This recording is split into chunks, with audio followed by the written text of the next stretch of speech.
The voicemail is 41 seconds long. I have listened to it more than 200 times, and I still cannot tell you what the sound at the end of it is. Ronald Green left it on my office phone at 11:47 at night, and by the time I played it the next morning, he had already been gone for 9 hours. His voice is calm for the first 30 seconds. He talks about the weather. He talks about the river ice. Then he stops, and there is a pause, and he says very quietly, "It is standing at the fence again." After that, there are 11 seconds of wind, and then something that is not wind, and then the message ends. Before I take you into what happened after that voicemail, let me pause for one moment. If you are listening to this on SR Bellique, Mr. Bellique, or Mr. Geronimo, and you have been here through other stories without ever pressing anything or typing anything, tonight is the night to change that. Hit subscribe, tap the like button, and drop a comment telling me what city you are listening from and what time it is on your clock right now. I read those comments during the long quiet shifts, and knowing there are people awake out there with me makes the woods feel a little less empty. Now settle in, because this one starts with a voicemail and ends somewhere I still do not like to think about. My office phone sits in a log building at the end of a gravel road outside Talkeetna, Alaska. The sign on the door says Ranger Station, and the name under the sign is mine.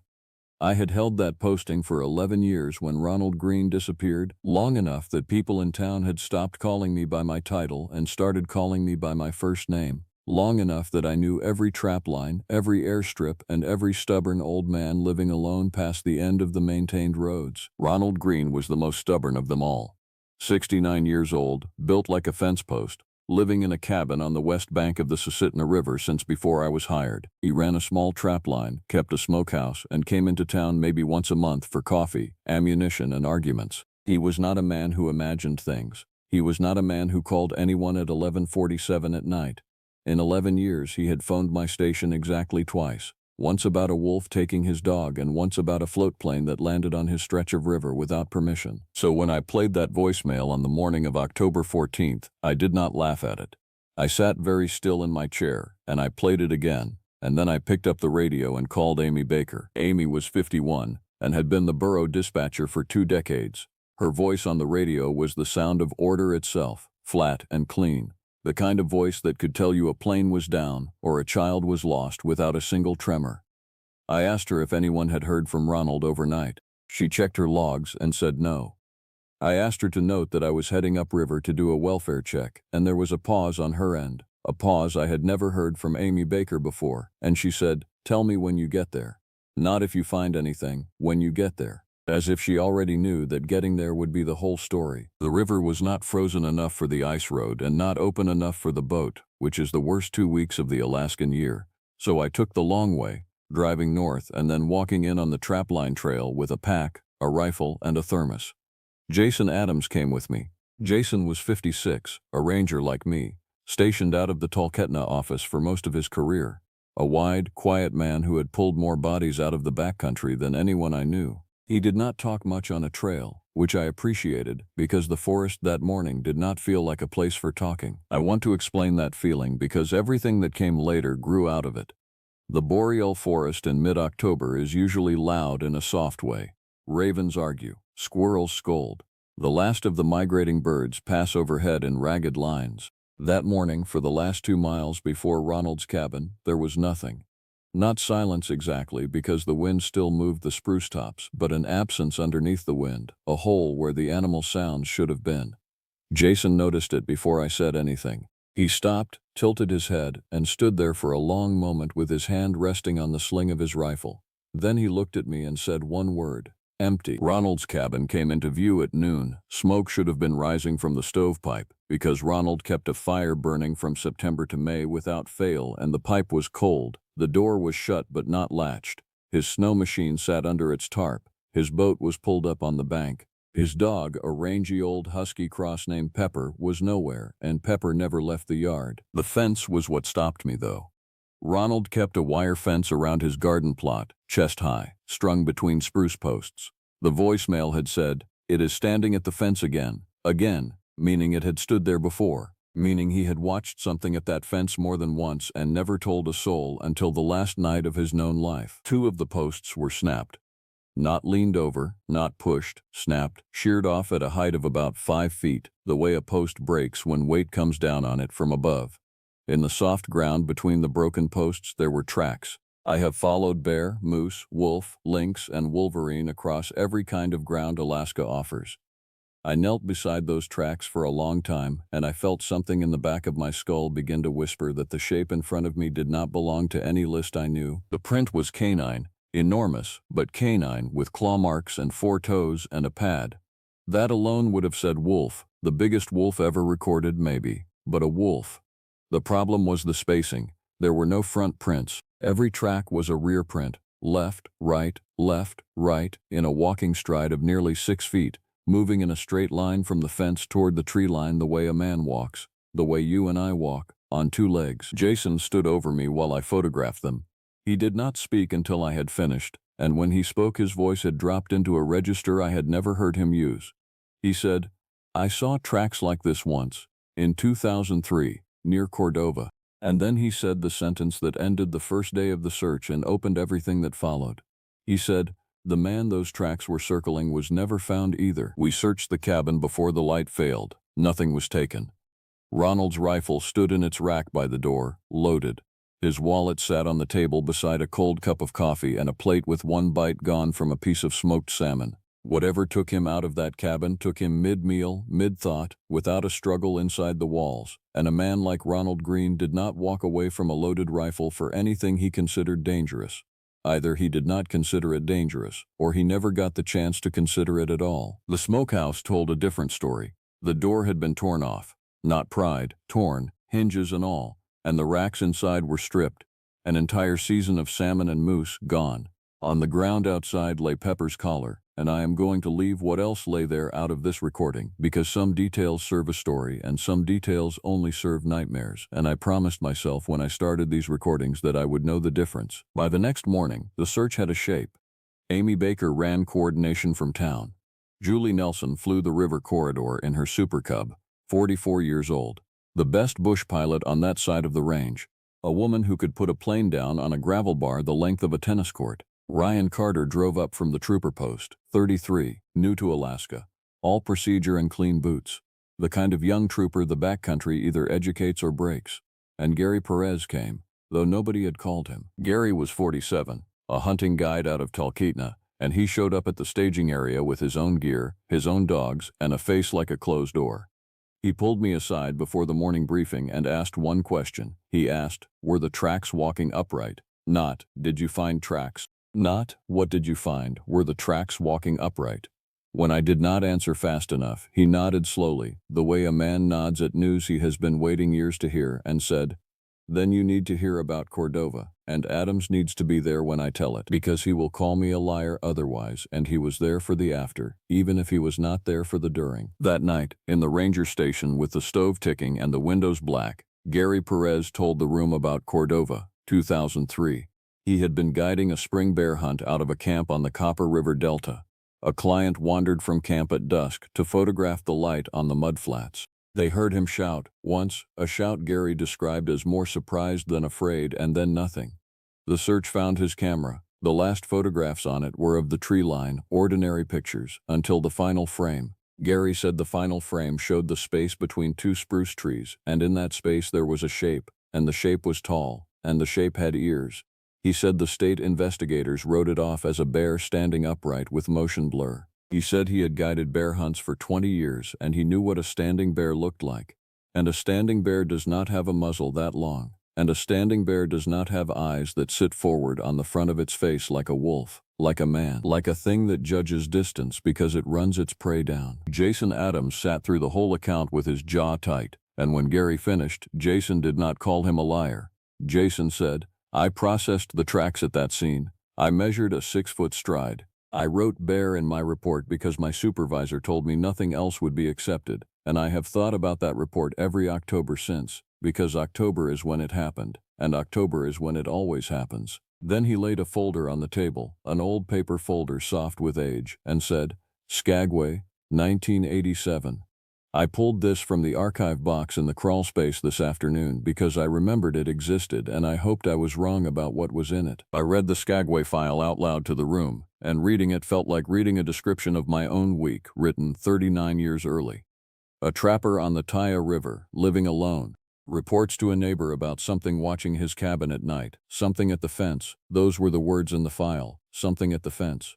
Then a disappearance in the third week of October. Then a smokehouse emptied, a door torn off, tracks with no front prints, and a search that found, 12 days later and 9 miles away, one boot, 40 feet up a cottonwood tree, wedged into a fork no climbing animal in Alaska could reach with that kind of weight. The room was quiet when I finished.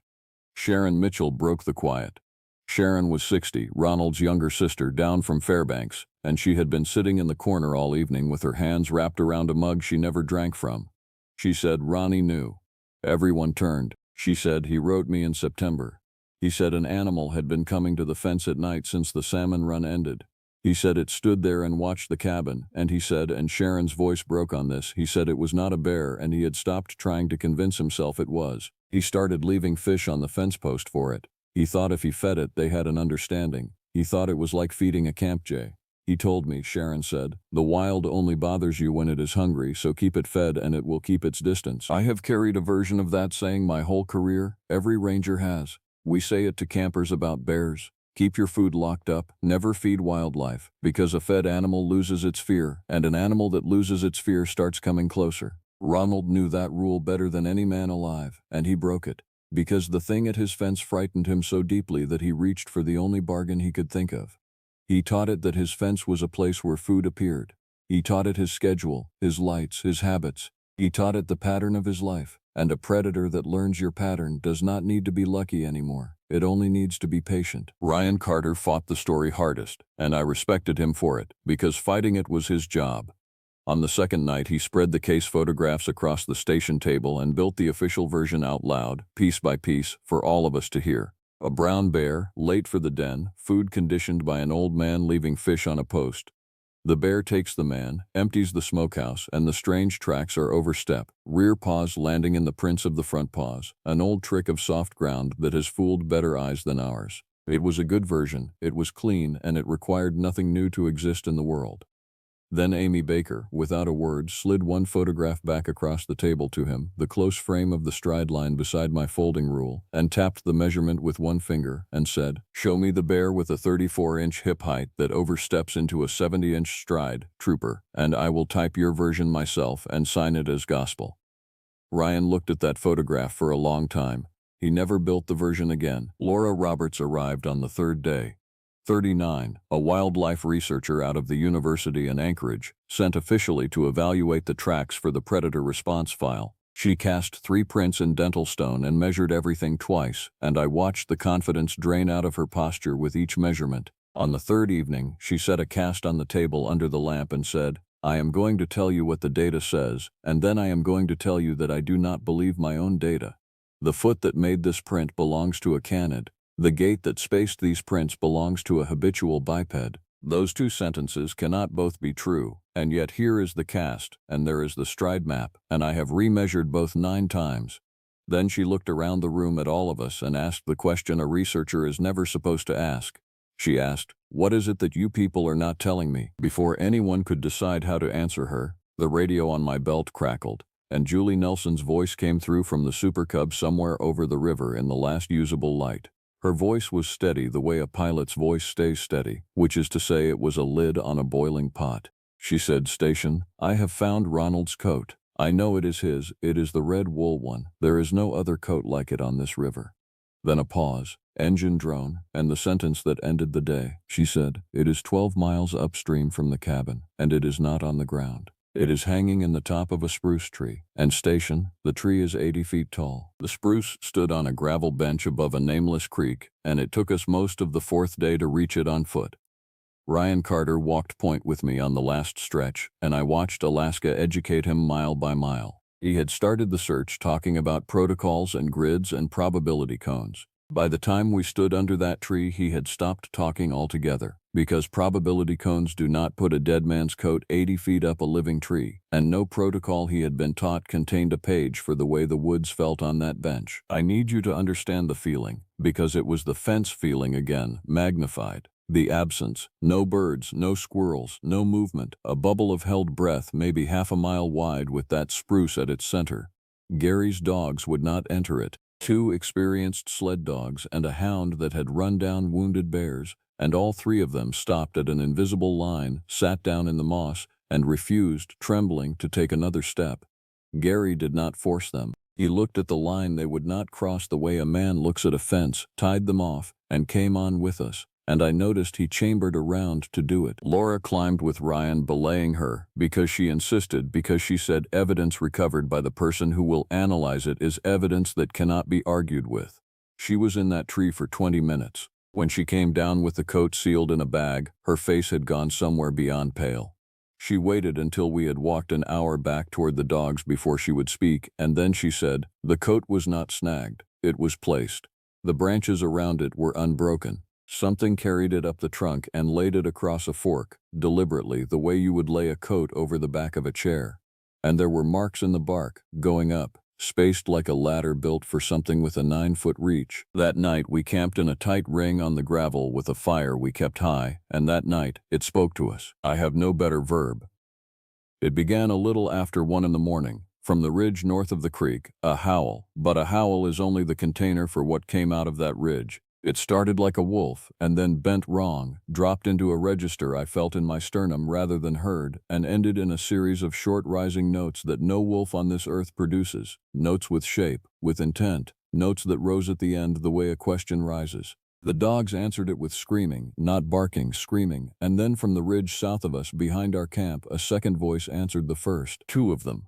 Whatever the night was holding, it was holding 2. And they were talking across our camp, over our heads, about us. Jason Adams sat by the fire with his rifle across his knees and tears moving down his weathered face without a single change in his expression, and he said quietly to no one, that is the sound from Cordova. 23 years I have told myself I imagined it, and there it is, and I did not imagine it, and that poor man in 2003 heard it as the last sound of his life. Sharon Mitchell sat wrapped in a sleeping bag and said nothing at all, but her lips were moving, and I believe she was talking to her brother. The voices moved through the small hours. That was the worst part, tracking them by ear, realizing the intervals were shortening, realizing the 2 of them were circling in opposite directions like a drawstring closing.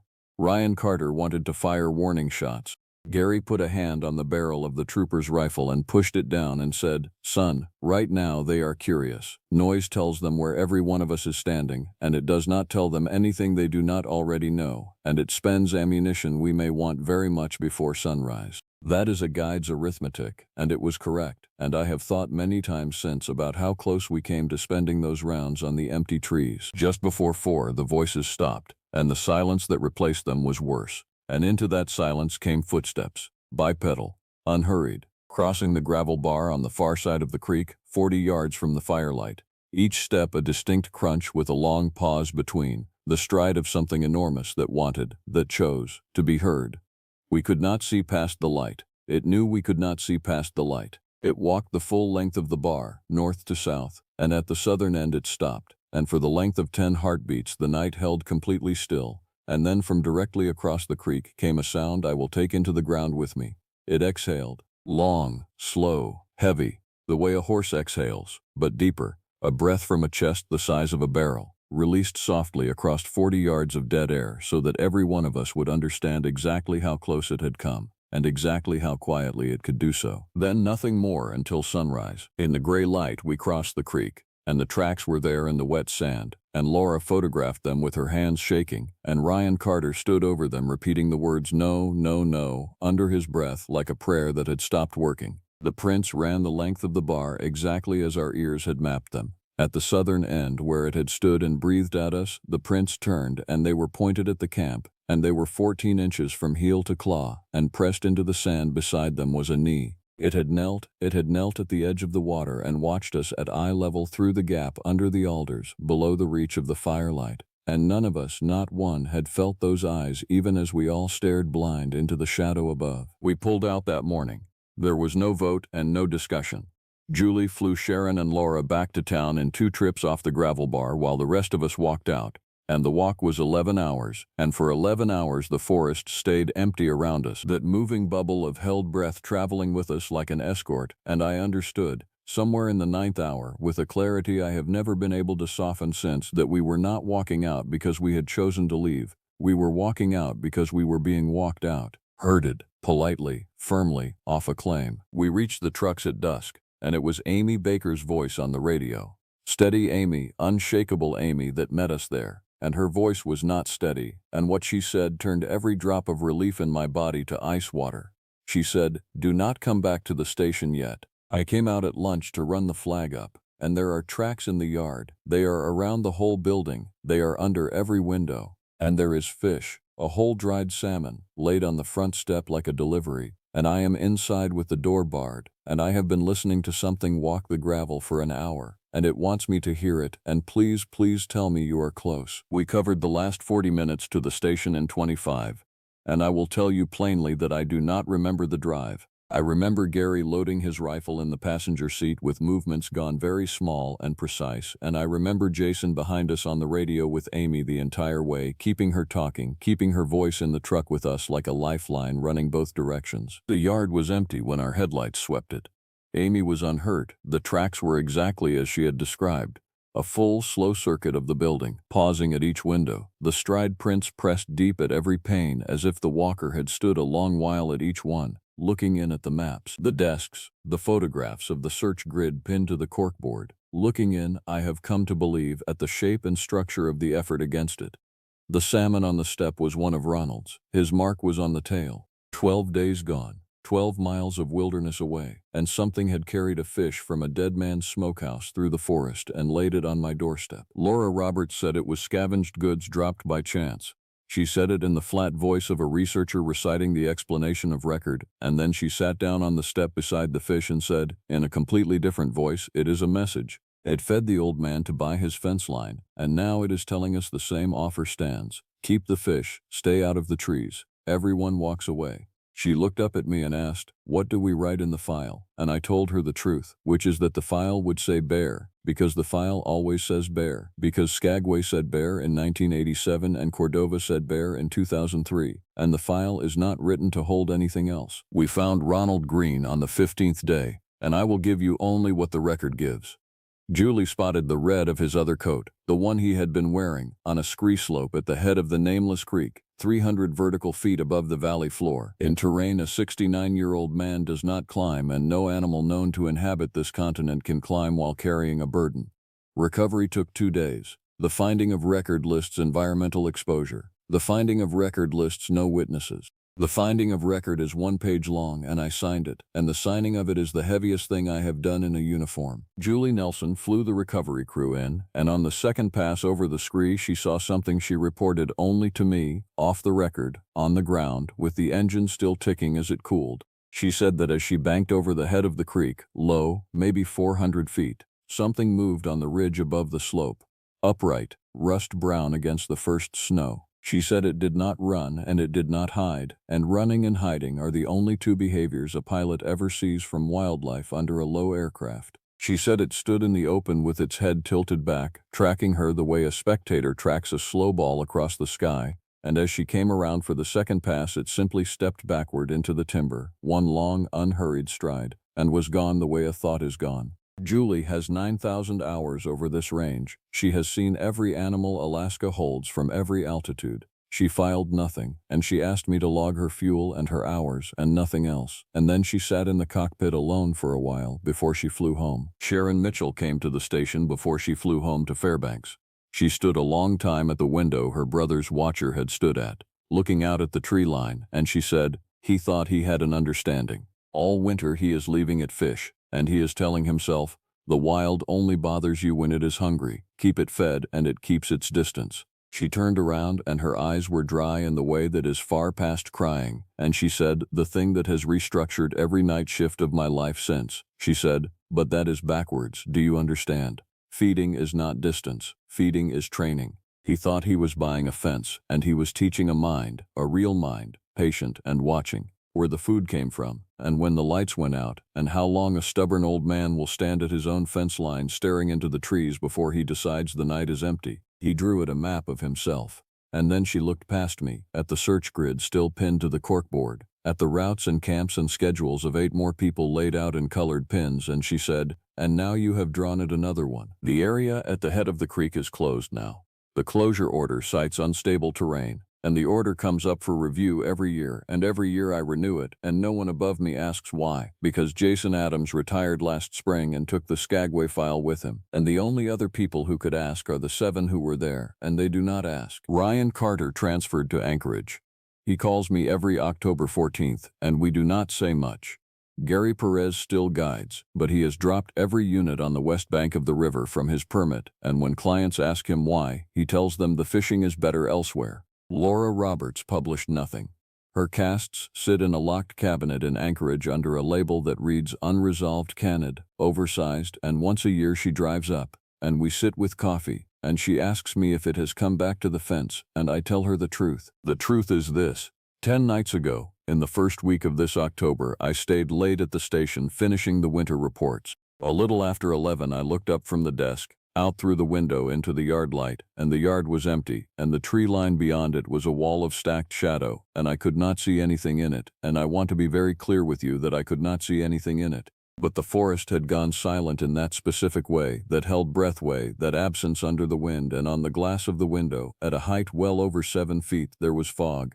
2 patches of it, blooming and fading, slow and even and patient, the breath of something standing inches from the pane, watching me the way it once watched an old man who believed he had an understanding. I did not go to the window. I did not reach for the rifle. I sat where I was, in the light, in plain view, and I made myself finish the report with steady hands while the fog on the glass bloomed and faded, because Gary's arithmetic still holds. It already knows where I am standing. It has always known. And when I finally looked up again, sometime past midnight, the fog was gone. The birds were arguing in the spruce tops, and on the front step of my station, laid straight and neat and facing the door, there was a fresh salmon. I have not touched it. It is still there tonight, freezing to the boards while I record this, because I keep hearing Sharon's voice telling me her brother thought he was buying a fence when he was drawing a map, and I understand now that there are only 2 kinds of people on this river, the ones the forest has not noticed yet, and the ones who have already been given their first fish and must now decide, with the whole long winter still ahead, whether to take it. If this story reached you the way it reached me, share it with someone who thinks the woods are empty, and I will see you in the next recording. Stay on the trails, stay in the light, and if something ever starts leaving you gifts at the fence line, do not flatter yourself that you have an understanding. It does. The claw marks on the hood of my patrol truck measure 11 inches from the top of the cut to the bottom. I measured them this morning with the steel tape from the maintenance shed, and then I measured them again because the first number did not seem possible. 4 parallel grooves, deep enough to peel the paint and bite into the metal underneath, spaced wider than my open hand. Whatever dragged its claws across that hood stood over the engine block the way a man stands over a kitchen counter. The truck is a full-sized pickup. The hood sits at the height of my chest. I have been staring at those marks for an hour now, drinking coffee that went cold a long time ago, trying to decide how to begin telling you all of this. So I will begin with the marks, because they are real, because they are outside my window right now, and because everything else I am about to tell you leads either toward them or away from them. Before we go any deeper into the trees, let me ask one small favor. If you enjoy long, true-style narrations like this one, please take a second to subscribe, tap the like button, and leave a comment telling me where you are listening from tonight. It genuinely helps these stories reach more people. You can find my work on Tsar Bellico, on Mr. Bellico, and on Mr. Geronimo. All right, lights low, volume up. Here is what happened to me in Alaska. For most of my adult life, I have worked as a park ranger and backcountry patrol officer in the state of Alaska. I have been stationed in 3 places that matter to this story. Talkeetna, in the shadow of the big mountain, Cordova, out on the coast where the rainforest drops into the sound, and Skagway, up at the top of the inside passage where the old Gold Rush Trail climbs into the passes. 3 postings, 3 sets of files I was never able to close. 1 animal that I no longer believe is an animal at all. I should tell you who I am, though not the way reports begin. I grew up in the lower 48, in flat farm country where the horizon never hid anything. And I came north at 26 because I wanted a job where the map still had blank spots. The academy taught me search patterns, bear behavior, cold water rescue, and how to write an incident report that a lawyer could not bend. Nobody taught me what to do when the incident refuses to fit the report. Nobody taught me that there are things in the timber that read you back, that study your habits the way you study theirs, and that keep better files on us than we will ever keep on them. I had to learn that alone, one posting at a time, and the tuition was my sleep, my certainty, and eventually, as you will hear, my belief that I was ever the one doing the investigating. Talkeetna came first. I was in my early 30s, fit, confident, and certain that the woods held nothing I could not handle with training, a radio, and a sidearm. The station assigned me to river patrols and trail maintenance along the drainages south of the range. It is enormous country. From the air it looks like a green ocean with rivers braided through it like veins of silver. From the ground it feels like standing inside something that is aware of you. The first strange report crossed my desk in late August of my second year. A fishing guide called the station to say that something had torn apart his skiff cache on a gravel bar up the Talkeetna River. Not a bear, he insisted. He had lived around bears his whole life. Bears rip and bite and flatten things with their weight. This was different. The aluminum cooler had been opened, he said. Not crushed. Opened. The latches were bent upward, the way they bend when fingers work them. My supervisor laughed it off and told me to log it as probable brown bear activity. I typed the words probable brown bear activity, and I remember pausing with my hands over the keyboard, because the photographs the guide sent us showed the cooler sitting upright and empty, and beside it, pressed into the wet sand, a single track. I want to describe that track carefully because I would spend the next 20 years seeing versions of it. It was 17 inches long. It had an elongated heel like the print of a barefoot man, but the front of the track splayed into 4 heavy toes, each one tipped with a triangular divot where a claw had punched into the sand. It was not a bear track. Bear tracks show 5 toes and the claws register far ahead of the pad. It was not a wolf track. A wolf track fits inside a coffee mug ring compared to this. It looked, and I am choosing these words with care, like something that could not decide whether it was a man or a hound had stood there on 2 legs and watched the river. I drove out to that gravel bar on my next patrol. The track was gone, dissolved by rain. But the willows along the bank were broken at a height of about 8 feet, snapped inward, as if something tall had pushed through them without bothering to lower its head. I stood there in the drizzle with my hand resting on my sidearm, and for the first time in my career the country did not feel empty. It felt occupied. That night, back at the station, an old trapper named Ronald Green was waiting for me on the porch. Ronald was 69 years old that summer, a lean, weathered man who had run lines in that drainage since before the highway existed. He did not come to the station often. When he did, people listened. He asked me if I had been up to the gravel bar. I said I had. He asked me if I had found anything. I said the rain had taken it. He nodded slowly, looked out at the tree line across the runway, and said the sentence that has followed me through 3 towns and 2 decades. He said, "When it stands up, do not run. It wants you to run." Then he walked down the steps, got into his truck, and drove away, and he would not say another word about it for a full year. I did not sleep well that autumn. Part of it was the schedule. Late-season patrols in that country mean long hours, wet boots, and moose hunters who need rescuing from their own decisions. But part of it was the tree line. I had started watching it. On river patrols, I would catch myself scanning the banks not for hazards, not for wildlife, but for a shape, a tall shape. I did not have a name for it yet. I only had a track dissolved by rain, a bent cooler latch, and an old man telling me not to run from something he refused to describe. The winter passed quietly. The next disturbance came in June, and it came from the sled dog kennels north of town. A musher called the station at 2 in the morning, and dispatch patched her through to my cabin because I was the duty officer. She was whispering. I remember that clearly. A grown woman, tough as boot leather, alone in her kitchen with the lights off, whispering into the phone that something was standing at the edge of her dog yard and that her dogs, all 26 of them, were silent. Anyone who has spent a night near a working kennel knows that silence is not what sled dogs do. They sing at sirens, at ravens, at each other, at nothing. 26 huskies falling mute at the same moment is not a mood, it is a verdict. I took the truck out with the light bar off and the windows down. The last half-mile to her property runs through black spruce, the skinny, ragged kind that grows in the muskeg, and my headlights made the trunks strobe past like fence pickets. When I pulled into the yard, every dog was pressed flat against the back wall of its house. Not barking, not pacing, flattened, the way dogs flatten under thunder. The musher met me on the porch with a rifle she did not remember picking up. She pointed at the birch stand beyond the yard and said it had been right there, at the edge of the trees, and that it had been watching the house, not the dogs. She kept repeating that part, not the dogs, the house. Her bedroom window faces that stand. She described it in the flat voice people use when they have decided not to be believed. 7 feet, she said, maybe taller. Built through the shoulders like a draft horse. A neck that carried the head forward and low.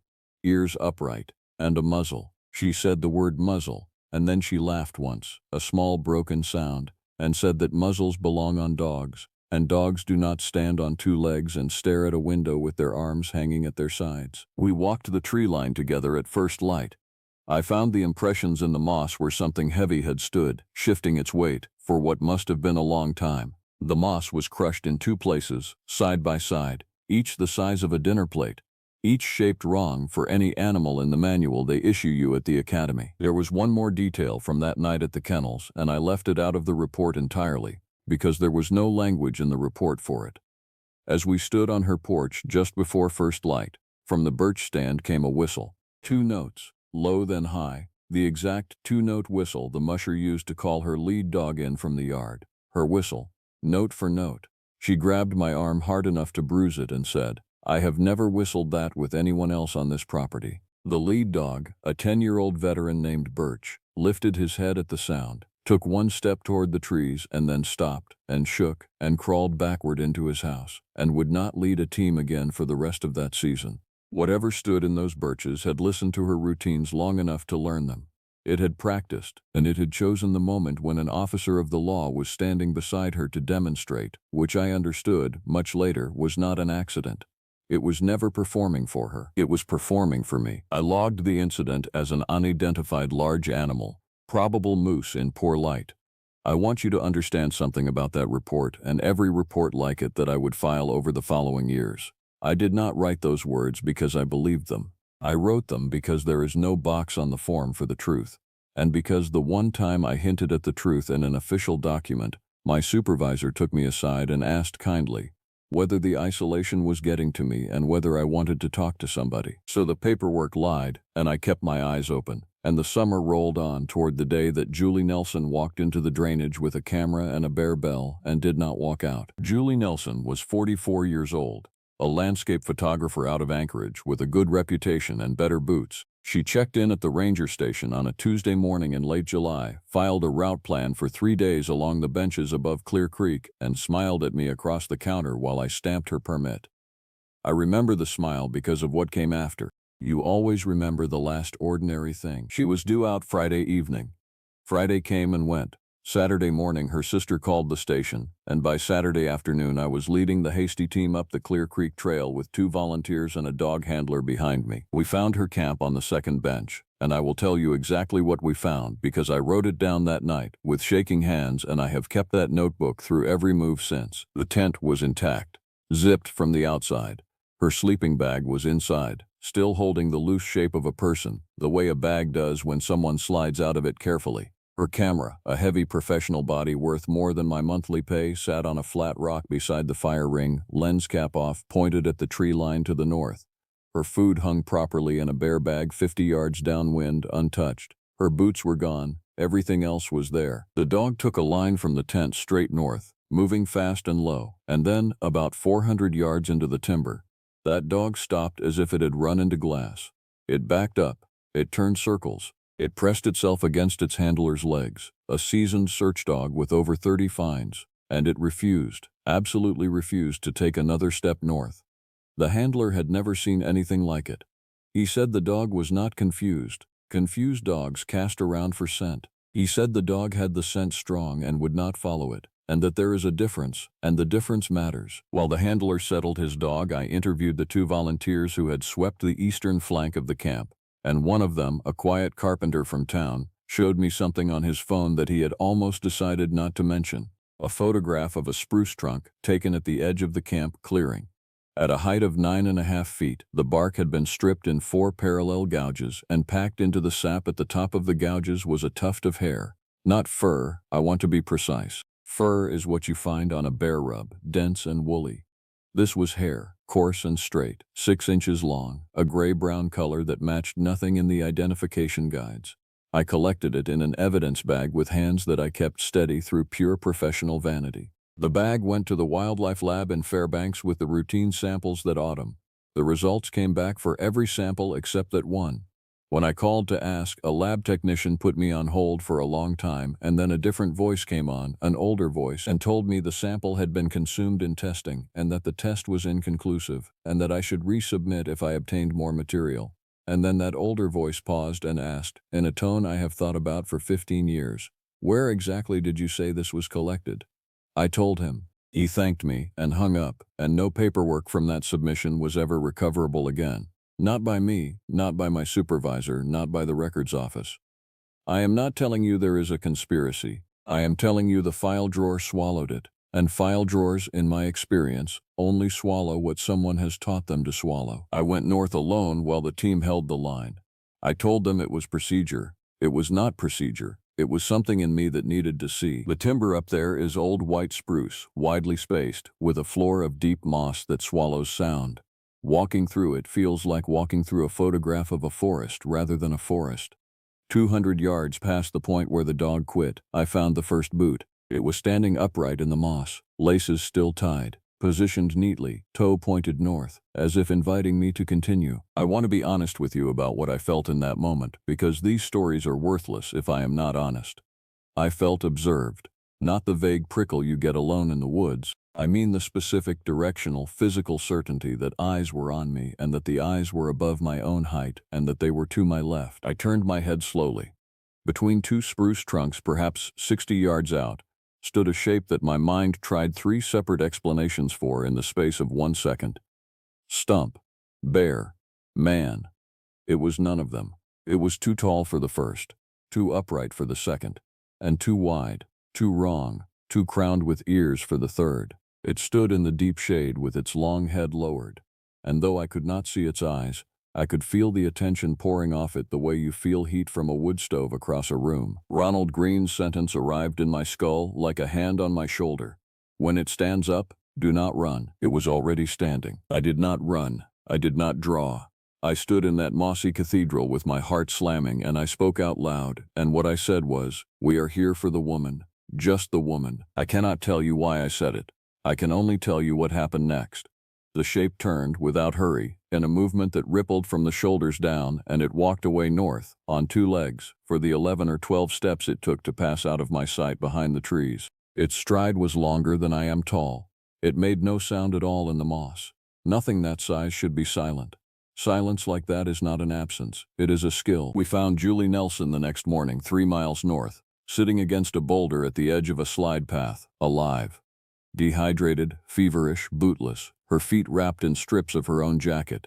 The medical specialists in Anchorage kept her for a week. She had no memory of leaving the tent. Her last memory of that night was a sound outside the fabric, a slow, enormous breathing, and a smell like wet dog and turned earth, and a feeling, she said, of being chosen for something and then, for reasons she would never know, set aside. I visited her once in the recovery ward in Anchorage, on my own time, out of uniform. She was sitting up by the window with her wrapped feet propped on a chair, and when I came in she did not ask how the search had gone or what we had found at her camp. She asked me one question immediately as if she had been saving it. She asked, "Did you talk to it?" I stood in that doorway with my hat in my hands and I felt the floor of the ordinary world tilt a few degrees, because I had told no one what I said in that stand of spruce, not the team, not my supervisor, not the report. I asked her what she meant. She said that on the second night, when she was sitting against the boulder too weak to walk, drifting in and out, she heard footsteps circling her, huge and soft in the moss, around and around, all night, and near dawn the circling stopped, and a voice came out of the timber. Not words she could repeat, she said, more like the shape of words, pressed down into a register that she felt in her breastbone rather than heard. But the shape of it, she said, the rhythm of it, was, "We are here for the woman, just the woman." And then she looked at me, this rational, gifted, wounded woman, and she said, "It was doing your voice, Ranger. It was practicing you." And I do not remember leaving that room, but the nurses tell me I thanked them very politely on the way out, so at least the training holds even when the man does not. She never photographed a forest again. Her camera stayed in our evidence room for a year, unclaimed. Out of duty, I developed the roll. 35 frames of ordinary landscape, and one final frame, the 36th, taken at night with the flash on. I have never shown that frame to anyone. I am not going to describe it to you tonight. Some things I am still not ready to say out loud, and that photograph is the reason I requested a transfer to the coast, to Cordova, where I told myself the story would end. The story did not end. The story had only learned my name. Cordova sits on the eastern edge of Prince William Sound, a fishing town with no road connecting it to the outside world. You arrive by boat or by plane, or you do not arrive. The country behind it is temperate rainforest, hemlock and Sitka spruce hung with moss, and behind that rises the ice. I arrived in October, told myself the rain would wash Talkeetna out of me, and for 2 full years it nearly did. The station there was small. Amy Baker ran dispatch, 51 years old, sharp as a filleting knife, a woman who had raised 3 kids and buried a fisherman husband and had no patience left in her body for nonsense. Jason Adams was the senior ranger, 56, a slab of a man who had worked the district for 2 decades and knew every drainage from the Copper River Delta to the Sound. They were good people. I want that on the record. Whatever you think, by the end of this chapter, they were good people. The trouble began at the fish camps in my 3rd autumn. Subsistence families run smokehouses along the sloughs east of town, and that fall, something started working the camps at night. Not a bear, and I say that with authority now because I documented every scene myself. Bears smash, bears gorge. Bears leave a signature of glorious, stupid destruction. This thing lifted whole racks of salmon out of smokehouses without disturbing the structures. It unhooked latches.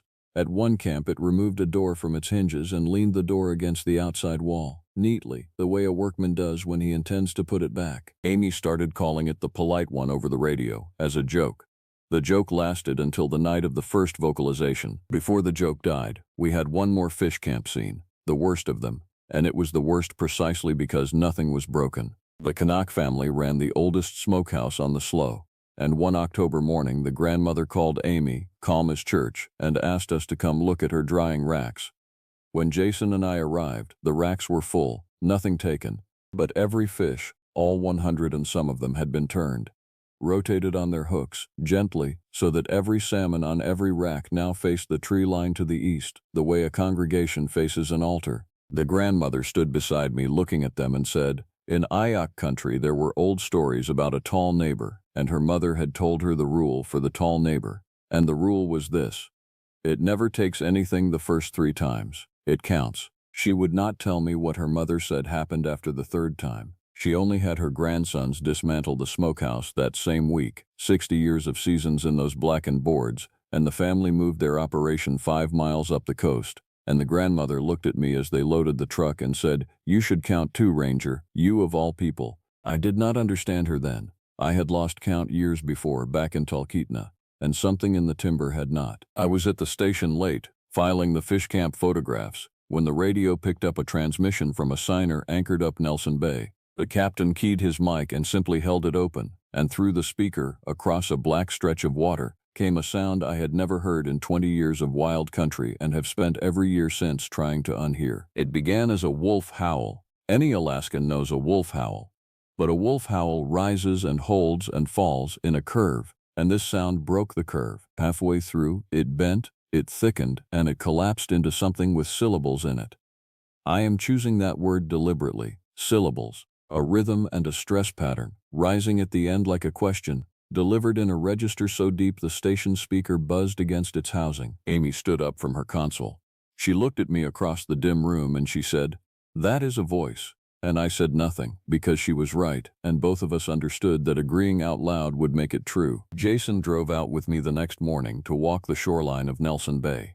He was quiet in the truck, which was not like him. At the trailhead he sat with his hands on the wheel and told me a story he had kept for 19 years. His first winter in the district, he had seen something cross the road in his headlights south of the airport.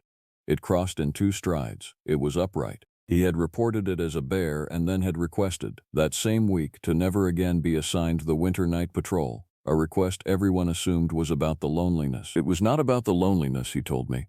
It was about the way it turned its head as it crossed. Animals caught in headlights look at the light, he said. This looked at the driver. The winter that followed was the worst of my career. And I need you to understand the shape of it, because the shape is the horror. Nothing attacked us. Nothing was killed. What happened instead was a slow, methodical escalation of presence, as if the thing in the timber had decided to introduce itself one sense at a time. First came the tracks. After every fresh snowfall that December, a line of prints appeared along the boundary of town. Not in town, along the boundary, tracing it, the way a surveyor walks a property line, 17 inches, elongated heel, 4 clawed toes, a walking stride of just under 6 feet. I mapped them. Over 1 month, the line of tracks described a nearly complete circle around Cordova, closed everywhere except for one gap, a deliberate gap, directly behind the ranger station. Then came the knocking. Heavy, spaced, woody impacts from the timber at night, always in patterns of 3, answered minutes later from a different bearing, as if 2 of them were talking across the valley. Ryan Carter heard them first. Ryan was 33, our seasonal tech, a cheerful, methodical kid who ran the trail camera program, and the knocking offended him professionally. Things that make sound can be recorded, he said. Things that leave tracks can be photographed. He treated the whole business as an equipment problem, and I let him, because his confidence was a warmer room than my dread. Ryan salted the boundary gap behind the station with 6 cameras. Good ones, cell-linked, infrared, staggered heights. For 11 nights they captured marten, deer, 1 lynx, and snow falling through the beam like static. On the 12th night, at 11 minutes past 3, all 6 cameras triggered within the same 90 seconds, and every single frame, all 140 of them, was blocked. Not dim, not blurry, blocked by something pressed against each lens in turn. Fur, out of focus, filling the frame. 6 cameras, spread across 400 yards of timber, visited in an order that worked from the outside in, finishing with the camera closest to the station wall. Ryan stopped joking after that. He did something smarter. He measured. The cameras were mounted at heights between 4 and 9 feet, and the 9th-foot camera had been approached, covered, and released without being knocked off its bracket, which meant, he said quietly, that whatever covered it was working at a comfortable reach above 9 feet. And he closed his laptop and asked me, for the first time, what I had really seen up north in Talkeetna. I told him all of it. The cooler, the kennels, the boot standing upright in the moss, the shape between the spruces, the photograph I will not describe. He listened without interrupting, and when I finished he said the thing that people always say when the file drawer in their mind finally runs out of folders. He said, "But that is a dog, man. Those are Midwest stories. Michigan, Wisconsin. There is no such thing up here." And from the timber behind the station, close, maybe 40 yards, in the lightless gap between 2 spruce boughs heavy with snow, something exhaled. Long, wet, and vast, like a horse, if a horse were the size of the night itself. We did not go outside. I want to be honest about that too. 2 trained men, armed, with a truck 20 feet from the door, and we stood at the window with the lights off until dawn, and the last thing the melting snow preserved in the morning was the impression of 2 enormous feet, side by side, facing the glass, 7 strides from where we had been standing. It had watched us, watching for it. It had stood in the one shadow we could not read. Jason Adams retired that spring, 18 months early, and moved to Arizona, to the desert, to a place with a horizon in every direction. At his farewell dinner, he shook my hand, held it a moment too long, and said, "It does not want the town, it wants witnesses," and then he laughed as if he had said something else entirely, and got on the plane. I need to set down one more thing from that Cordova winter. The thing I have never told anyone, not Amy, not Ryan, not the recorder, until tonight. In February, during the deep cold snap, I worked a late shift alone at the station, and at some point after midnight the phone rang on the public line. I answered with the standard greeting. The line was open, wind on it, distant, and beneath the wind, breathing. Enormous, slow, patient breathing. The same breathing Julie Nelson described through her tent fabric a decade earlier. I said hello twice. And then the caller did something no prank has ever done and no explanation has ever survived. It played me back to myself. My own voice, my own standard greeting, Ranger Station, this is the duty officer, repeated in my own cadence but pitched down into a register no human throat owns, dragged slow like tape on dying batteries, and at the end of it a sound that I can only call amusement. The line went dead. I traced the call in the morning. It originated from the emergency phone at the Childs Glacier Recreation Site 50 miles out the road, a road that was closed, snowed in, and physically impassable to vehicles, at a phone box that sits under a shelter roof which we found when the road opened in May, deeply scored by 4 parallel gouges, as if something had gripped the edge of that roof for balance while it leaned down to the receiver. 2 months later, I put in for Skagway. I told Amy Baker it was a promotion. Amy looked at me the way mothers look at children who are lying about being brave and said, "It walked a circle around us and left a door open behind your office, and you are going to walk through a different door and call it a promotion." Then she hugged me and told me to write everything down because paper does not flinch. Amy, if you ever hear this, I wrote it down. Skagway in the shoulder season is a town of ghosts and shutters. In summer, the cruise ships pour thousands of tourists into 3 streets of gold rush storefronts. In October, the ships stop. The seasonal workers fly south like waterfowl, and what remains is a few hundred residents, the wind funneling down the Taya Inlet, and the mountains standing over the town like a jury. My district covered the historic corridor, the Chilkoot Trail, and the Daya Flats, where the ghost town of Daya rots quietly into the tide meadows. On paper, it was a caretaker posting. History rather than wilderness. I believed the paper for exactly 6 weeks. Sharon Mitchell disabused me. Sharon was 60, the Historical Society archivist, a precise, twinkling woman who ran the collection out of a former brothel on Broadway and knew more about the gold rush than any published book. I came to her that first autumn on a work matter, tracking down survey records for the Daya town site, and I noticed, filed in a flat drawer she opened by mistake, a folder labeled in faded pencil with 2 words, "Hairy Man." She saw me see it. She closed the drawer, studied me for a moment with those bright archivist eyes, and said, "You are the ranger who transferred from Cordova." And then she said, "You have the look." And she opened the drawer again. The folder held photocopies and transcriptions going back to 1898, Stampeder diaries, a Northwest Mounted Police duty log from the Chilkoot summit, 2 letters from a tramway engineer to his wife in Seattle, a newspaper clipping from 1899 with the corner burned away. Different hands, different decades, one creature. The Stampers called it the tall walker of the passes. The Tlingit packers who worked the trail, Sharon told me, would not camp at 2 specific places between Canyon City and Sheep Camp, and would not say why to outsiders, and charged double to pass those places after dusk. The mounted police log, in beautiful copperplate handwriting, recorded that on the night of March 2nd, 1898, something walked through the summit camp between the tents, upright, in a blizzard, and that the constable who followed the tracks reported they continued for a quarter mile and then ended, mid-stride, in open snow, as if the walker had simply stepped out of the world. The tramway engineer wrote to his wife that the dogs of Sheep Camp all went silent at the same hour each night. And that silence, he wrote, is the mountain listening, and I read that sentence twice because I had seen 26 huskies flattened and mute outside Talkeetna, and here was a dead man describing it a century earlier, 300 miles away. Sharon watched me read. When I finally looked up, she said, "Every generation, it takes an interest in someone. The record keepers, the trail walkers, the ones who write things down."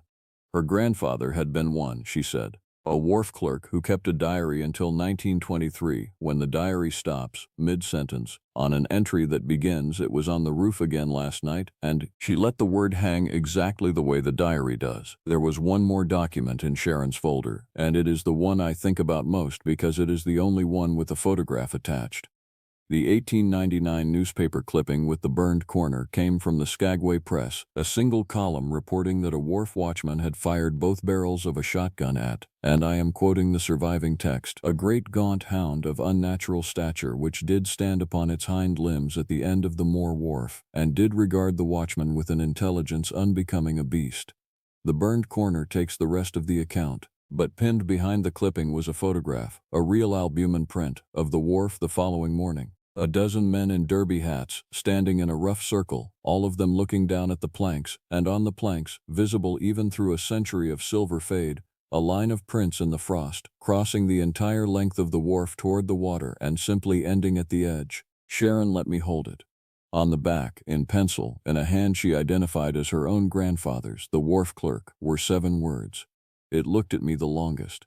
And I stood there in that former brothel on Broadway holding a photograph older than every living person in the state, and I felt the folder in my own head slide open. Talkeetna, Cordova, and now this.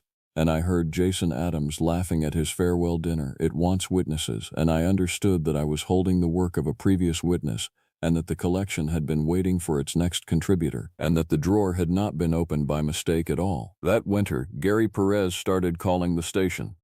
Gary was 47, a helicopter tour operator who flew the passes all summer and spent winters maintaining his machines and his grievances. Gary was not a fanciful man. His calls were short, irritated, and precise, which is why they frightened me. Something was following the White Pass railway line at night, he said.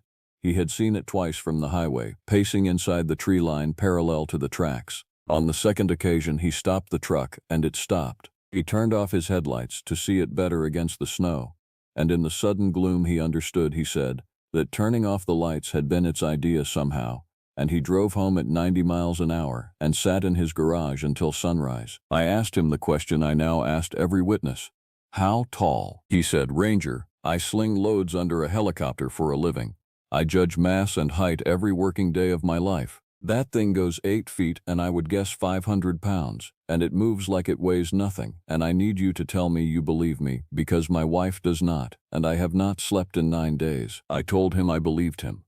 I told him about the folder in Sharon's flat drawer. It was the first time in my career I had given a witness the truth instead of a form, and Gary Perez, 500 flight hours a year, a man built out of checklists, put his head down on his kitchen table and wept with relief. That is the part they never put in the monster stories. The creature takes your sleep and your certainty, but it is the silence afterward, the not being believed, that takes people apart bone by bone. Laura Roberts went up to Chilkoot on the last permitted weekend of the season, and everything that happened afterward happened fast, so I am going to slow it down for you minute by minute because I have replayed it that way every night for years. Laura was 39, a schoolteacher from Juneau, experienced, permitted, properly equipped, hiking the historic trail solo as she had done twice before. She checked in with me personally at the trail center on a Friday morning. We talked about the weather window. We talked about the bears denning late that year. As she shouldered her pack, she paused at the door and asked, almost casually, whether other hikers had mentioned the smell near Canyon City. I asked what smell. She said, like a wet dog, but huge, and she laughed at her own phrasing, and I did not laugh. And she noticed that I did not laugh, and something passed between us across that counter that I will regret until they bury me. I let her go anyway. The trail was legal. The paperwork was in order. Paper does not flinch, Amy said, but I promise you paper also does not warn. Saturday evening, 6:47 p.m., her satellite messenger sent its scheduled check-in from sheep camp. All well. Sunday morning, 4:12 a.m., the device sent an SOS. Then, 90 seconds later, before any coordinator could respond, it sent the all-clear cancellation code. Then, at 4:16 a.m., another SOS, then another cancellation, then nothing. The overdue protocols gave it until Monday. I did not. I was at the Dia trailhead by 6 a.m. Sunday with a headlamp and the spare radio, and I broke every solo travel rule in the manual going up that canyon in the dim, and I would break them again. The Chilkoot in late October is a corridor of frost-hung silence. The tourists are gone. The rangers are gone. The Forest Service cabins are shuttered. I made Canyon City by 9 a.m. and the smell was waiting for me there, exactly where Laura had asked about it, pooled in the low ground by the old boiler like something that had been poured. Wet dog, turned earth, and under it a sweetness like meat forgotten in a warm room. The frost on the boardwalk planks showed prints, 17 inches, 4 clawed toes, fresh enough that the frost crystals had not regrown inside them. They were heading up trail, toward sheep camp. Toward her. I keyed the radio at Canyon City to report my position, and I want to put on the record what the radio did, because Gary Perez heard the town side of it and confirmed it later. Mid-transmission, my signal cut, and for 4 seconds the channel carried something else, a voice, my voice, repeating the position I had just given, word for word, in that same dragged, pitched-down register from the Cordova phone box, from 50 miles of impossible road, from years and hundreds of miles away. Then the channel cleared as if nothing had happened. In town, Amy Baker, who had moved to Skagway Dispatch 2 years after I did, because some people follow their hauntings and some hauntings arrange to be followed, took off her headset, told the coordinator she needed air, walked outside, and stood in the street looking north at the mountains until her hands stopped shaking. She told me all this afterward with the flat calm of a woman done pretending. It knows the procedures, she said. It has been listening to us its whole life. or hours. I reached sheep camp at noon. Her tent stood in the designated area, and I have to stop here and tell you that when I saw it, zipped, intact, orderly, I sat down on the frozen ground about 30 feet away and could not approach it for several minutes, because I had seen this before, on a bench above Clear Creek 700 miles away and 15 years earlier. And the repetition felt less like coincidence and more like handwriting. Her sleeping bag held the shape of a person who had slid out carefully. Her satellite messenger lay on the bag, powered on, its little screen showing the cancellation menu. Her boots were gone. Neatly, beside the tent flap, her headlamp had been placed on a flat stone, switched on, pointing up trail, its beam long since drowned by daylight, but its message legible to me alone among the living. Toe of the boot in the moss. Beam of the lamp on the stone. Toward me. Follow. It was inviting me again. It had been inviting me for 15 years. I radioed the SOS coordinates back to town, and I know I should have waited for the helicopter, for the team, for Gary Perez and his sling gear and the whole apparatus of rescue. Instead, I stood up and I followed the beam, up through the boulder field toward the scales, where the stampers once weighed their goods under the eyes of the summit, and where every one of Sharon Mitchell's dead diarists had marked the second place the Packers would not camp. The gloom comes early there in October. The peaks eat the afternoon. I climbed through fields of frost-split granite with my breath tearing and my sidearm out, following boot prints now, hers, small and clean, walking prints, not running, spaced calmly among the boulders, and alongside them, matching her pace exactly, printed in the skim of snow, with a stride length that made my skin move on my back, the other prints, side by side. Not pursuing her, escorting her. I found Laura Roberts at the foot of the Golden Stairs at 4:40 in the afternoon, seated on the flat stone the stampers called the weighing table, wrapped in a caribou hide that no outfitter in this state has sold in 100 years, alive, warm, her bare feet tucked beneath her, staring up at the summit with an expression I have only otherwise seen in paintings of saints. She was whispering multiplication tables. Her mind had gone somewhere orderly to survive. When I touched her shoulder, she looked at me without surprise and said, perfectly clearly, "They carried the ones who fell, you know, in the avalanche year. They dug them out and carried them down, and no one ever wrote it in the books because no one would say what did the carrying." Then she looked past me, over my shoulder, up the slope, and smiled at something, and said thank you, and fainted into my arms. I did not turn around quickly. I turned the way you turn when you already know. On the ridgeline above the stairs, black against the last gray light, stood the thing I had been transferred toward 3 times in my life, upright, ears erect, utterly still, its long head angled down at us. It stood there while I got the hide around her and the harness rigged. It stood there while Gary Perez brought the helicopter screaming up the valley with the coordinator screaming in my ear. It stood there in the rotor gale that flattened every stunted spruce on the ridge, unmoved, watching its witnesses lifted into the sky. Gary saw it too. It is in his flight log, written in a shaking hand, in the remarks column where pilots write bird strikes and fuel notes. One word, confirmed. There is a coda to that day that never made any report.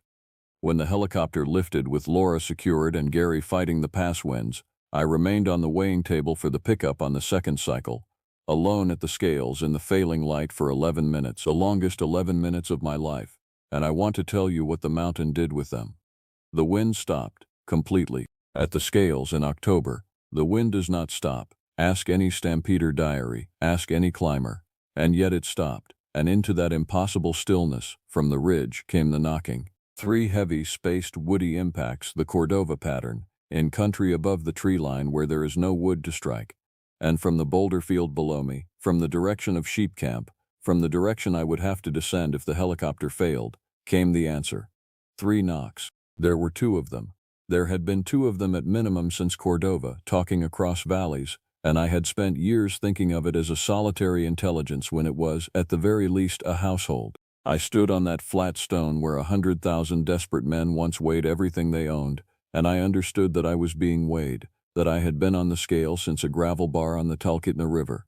And when the helicopter came thundering back over the ridge, the wind resumed between one heartbeat and the next, like a curtain closing on a stage when the audience has seen enough. Laura Roberts recovered, in body, within a week. The specialists found mild hypothermia, no injuries, and no explanation for how a barefoot woman survived a night at the scales in October. The caribou hide went to Sharon Mitchell's archive, where it was examined by a materials researcher from the university, who dated the tanning method to the 1890s and asked repeatedly where we had really found it, and who left Skagway on the next ferry without filing his report. Laura went back to teaching in Juneau. She sends me a card every October. She never mentions the mountain. The cards are always paintings of open water. Ryan Carter left the service and works in fisheries technology in Seattle now. He calls once a year, on the anniversary of the 12-camera night, and we talk about football for 20 minutes, and then, always, in the last minute of the call, he asks the same question. Was the 9th-foot camera facing out or facing in? Because in his last week in Cordova, cataloging equipment for transfer, he found that camera aimed not at the timber but back at the station, at the window of my office, and its memory card held one final image, time-stamped a month after we pulled the program, of the station wall at night, my window dimly lit, and my own silhouette at the desk, photographed from the timber by a camera that recorded in its metadata that it had been physically handled, repositioned, and triggered manually. I tell him every year that I do not remember which way it faced. That is the only lie left in this recording. Sharon Mitchell added the printout to the folder in the flat drawer behind the wharf photograph, one witness filed behind another, and she wrote a new label for the folder in her fine archivist pencil, and the label does not say Harry Mann anymore. It says, continuing, Ronald Green died 2 winters ago, at 91, in his cabin outside Talkeetna, in his sleep, with his door barred from the inside, and, his nephew told me at the funeral, a fresh line of huge prints in the snow that walked a slow circle around the cabin that final night, paused for a long time at the bedroom wall, and departed north. The nephew asked me what kind of bear does that. I told him no kind of bear, and he nodded, and neither of us said anything else, because we are Alaskans, and there is a shape our silence has learned to hold. I am retired now myself. I live where I can see a tree line from my kitchen window, which people tell me is strange, given everything, but they misunderstand. You do not watch the tree line out of fear. You watch it the way you watch the door at a reunion. Because here is what 15 years and 3 towns and 1 burned newspaper clipping from 1899 have taught me, and it is not the lesson I wanted. I spent my whole career believing I was investigating it, building the file, following the tracks, connecting Talkeetna to Cordova to Skagway, the cooler to the kennels, to the cameras, to the summit. I believed I was the record keeper Sharon talked about. The witness, the one who writes things down so the paper can hold what people cannot. But witnesses do not choose their cases. Cases choose their witnesses. It never followed me. Look at the map of my life the way I finally looked at it, spread on this kitchen table under this lamp.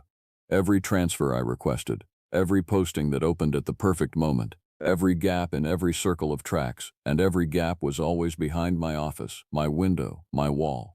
The boot pointed north, and I went north. The headlamp pointed up trail, and I went up. Julie Nelson set aside. Laura Roberts kept warm. Both of them delivered, unharmed, into my hands, and only my hands, as if the whole apparatus of terror existed to make sure that one particular man kept arriving, kept seeing, kept writing it down. It was never leaving a trail for me to follow. It was training me, and I have to tell you what happened last night, because it is the reason I finally recorded all of this. Tonight, in one sitting, with the doors locked and this microphone too close to my mouth. Last night, a little after 3 in the morning, the dogs at the neighboring property went silent. All at once, the way 26 huskies went silent outside Talkeetna a lifetime ago. I got up. I did not turn on the lights.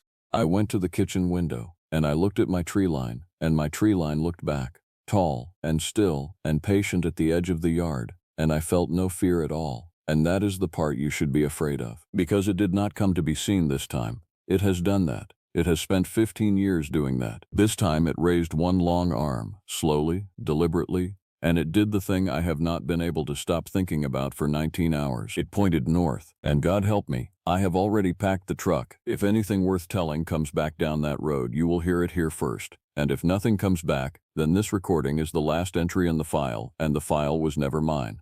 Sleep well tonight. Leave a light on for the record keepers. And whatever you hear circling in the timber behind your own quiet life, when it finally stands up, do not run. It never wanted us to run. It wanted us to follow.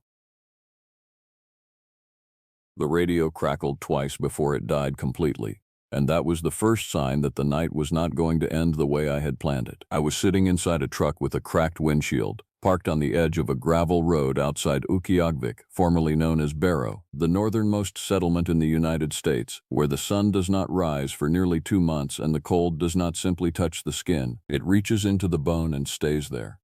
My name does not matter yet. What matters is the report sitting open on my lap, half filled out, a form the agency required after every missing person call, and I had already written 3 names on it that week, and it was only Thursday. Before I go further, I want to ask something of you. If this story pulls you in the way it pulled me into that gravel road at 2 in the afternoon under a sky the color of a bruise, then press that subscribe button, leave a comment telling me what you would have done differently, and tap the like button so more people can find their way to these files. I write under 3 banners, Sir Belecho, Mr. Belecho, and Mr. Geronimo, and each one carries a different piece of what happened out there on the tundra. Now, back to the account. Utqiagvik does not behave like other places I have worked. In most of my postings across the lower states, gloom falls and then lifts again within a matter of hours. Here, in the depth of winter, the gloom simply stays. It becomes a resident. The people who live there build their lives around it the way sailors build lives around the tide, and most of them adjust just fine. I did not adjust. I never got the chance to. My name is Anthony Lee. I am 37 years old, and I had been a ranger for 11 years before Utqiagvik, mostly in temperate country, mostly chasing lost hikers out of pine forest and reuniting them with panicked families by nightfall. Nothing had prepared me for a landscape with no trees at all.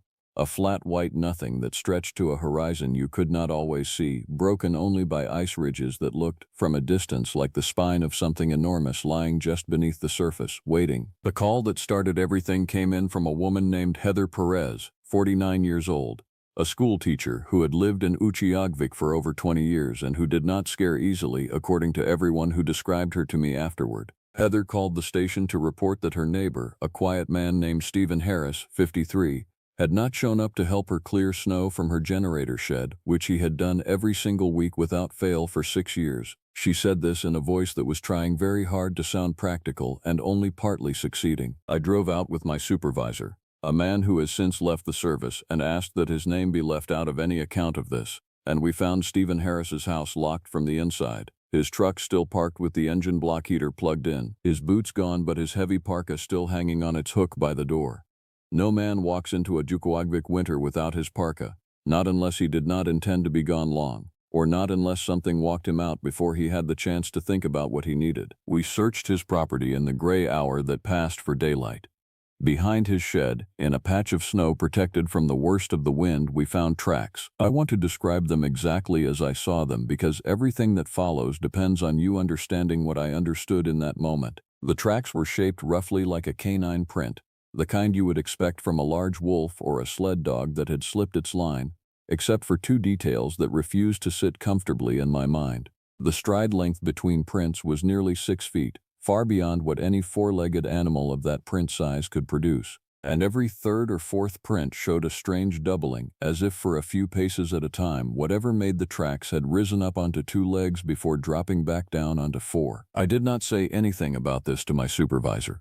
I photographed the tracks, I logged the coordinates, and I told myself that snowdrift and wind distortion could explain almost any strange shape if you looked at it long enough and wanted an explanation badly enough. I have told myself a great many things since that day, and very few of them turned out to be true. Rebecca Ramirez was the one who told me about the stories. She was 62, born in Utqiagvik, the closest thing the community had to an unofficial historian, and when I visited her small house that same evening to ask about the Harris disappearance, she poured 2 cups of tea before I had even finished explaining why I had come, as if she already knew, as if she had been waiting for someone in a ranger jacket to knock on her door for years. She told me about a shape the elders had spoken of for generations, something that walked the ice in the deepest cold, something that was not quite wolf and not quite man, and that the old word for it, when translated poorly into English by outsiders over the decades, had eventually flattened into a phrase that traveled south into other cultures and other folklore until it lost its original teeth.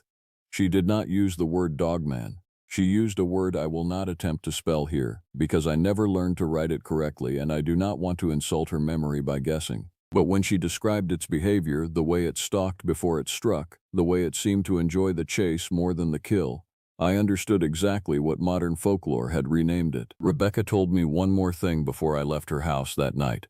something that has stayed lodged in my chest ever since. She said the shape only came for people who had stopped being careful, people who had grown too comfortable with the cold, who had begun to think of the tundra as tame simply because they had crossed it safely so many times before. She looked at me directly when she said this, and I have never been sure whether she was warning me about Stephen Harris or about myself. 3 days after Stephen Harris vanished, Mark Thompson disappeared as well. Mark Thompson was 65 years old, a retired maintenance worker who spent most of his time now doing exactly what he had done his whole life, fixing things that other people had given up on. He lived alone at the edge of town in a cabin surrounded by stacked crab pots and a rusted snowmobile he had been restoring for longer than anyone could remember. When his sister called the station to say she had not heard from him in 2 days, which was unusual even for a man who valued his solitude, I drove out myself. I found his cabin door standing wide open, snow already drifted across the threshold in a thin white tongue that reached almost to the stove.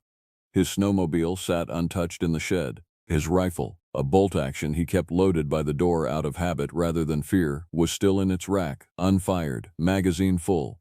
Whatever came for Mark Thompson did not give him the chance to reach for it, or it did not consider the rifle a threat worth avoiding. Outside, the tracks were there again. The same elongated stride, the same intermittent doubling where the gait shifted from 4 points of contact to 2 and back again. This time, though, there was something new. Along the edge of the tracks, pressed into softer snow near the shed wall, I found 5 parallel gouges, each one nearly 2 inches deep, spaced the width of a wide hand. Claw marks, though I did not want to call them that yet, not out loud, not even in the privacy of my own head. I brought Andrew Clark into the search on the 4th day. Andrew was 32, a younger ranger who had transferred up from Fairbanks the same season I had, eager in the specific way that people are eager before the cold has fully taught them respect. He did not believe in Rebecca Ramirez's stories, and he said so more than once, usually with a small laugh that I think he intended to reassure himself as much as anyone listening. We tracked the prints for nearly 4 miles out onto the sea ice before losing them at a pressure ridge, a place where 2 enormous plates of ice had collided and folded upward into a jagged wall taller than either of us.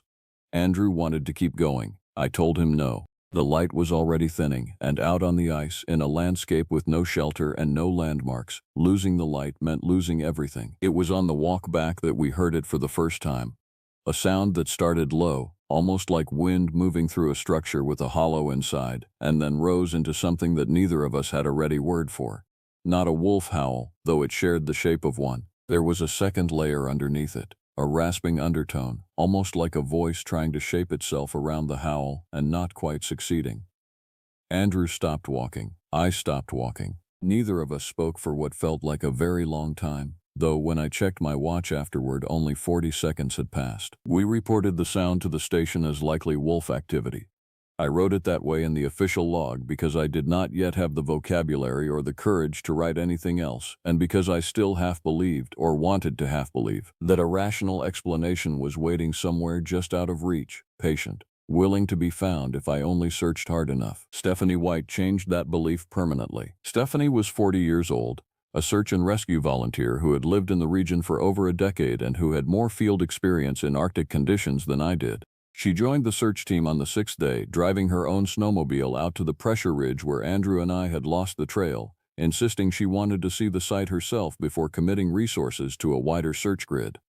I went with her. I should have insisted she wait for full daylight, such as it was, but she was persuasive, and I was tired, and tired rangers make decisions they later regret. We reached the pressure ridge just as the gray afternoon light began collapsing into true evening.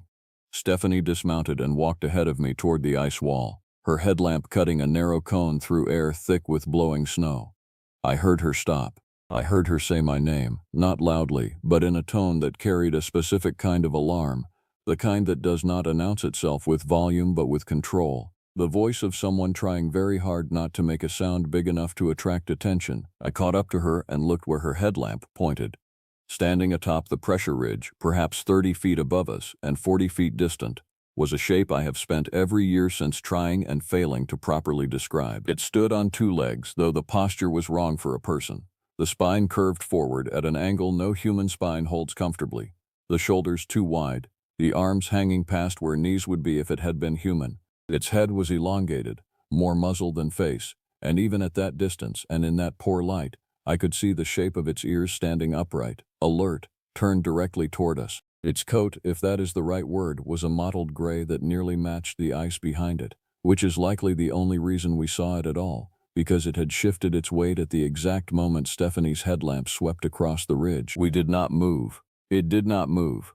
For nearly a full minute, the three of us existed in a kind of frozen negotiation, predator and prey working out, without a single sound, who understood the terms of the encounter better. Then it dropped onto four limbs in a motion too fluid and too fast for anything with a skeleton built like that, and it was gone over the far side of the ridge before either of us could raise a weapon or a light or a word. Stephanie did not speak the entire ride back to town, neither did I. When we reached the station, she sat in her truck for nearly 20 minutes before coming inside, and when she finally did, the first thing she said was that she was done pretending this was wolves, and she wanted to know what I intended to do about it. I did not have an answer for her that night.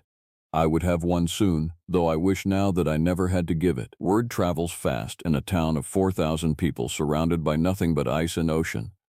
By the following morning, most of Utqiagvik knew that a search and rescue volunteer and a park ranger had seen something on the pressure ridge, and the town split cleanly into two camps. One camp treated the sighting as confirmation of stories they had grown up hearing from grandparents and never quite dismissed. The other camp treated it as a symptom of isolation, cold, and stress, the kind of shared hallucination that sometimes takes root in small communities during the deepest part of winter, when the sun disappears and the mind starts filling gaps the eyes cannot. I called a meeting at the community center that evening, less because I had answers and more because I needed to see the faces of the people I was supposed to be protecting, and I needed them to know that I was taking Stephen Harris and Mark Thompson seriously, whatever the cause of their disappearance turned out to be. Kimberly Sanchez attended that meeting. She was 46, the closest thing the town had to a public health liaison, responsible for coordinating with regional services and outside agencies whenever something exceeded local capacity. She had already placed a call to state authorities about the two missing men, and she stood at the meeting with a clipboard and a carefully neutral expression that I came to recognize over the following days as the expression of a woman trying to hold a community together with willpower alone. Kimberly asked me directly, in front of nearly 80 people crowded into folding chairs,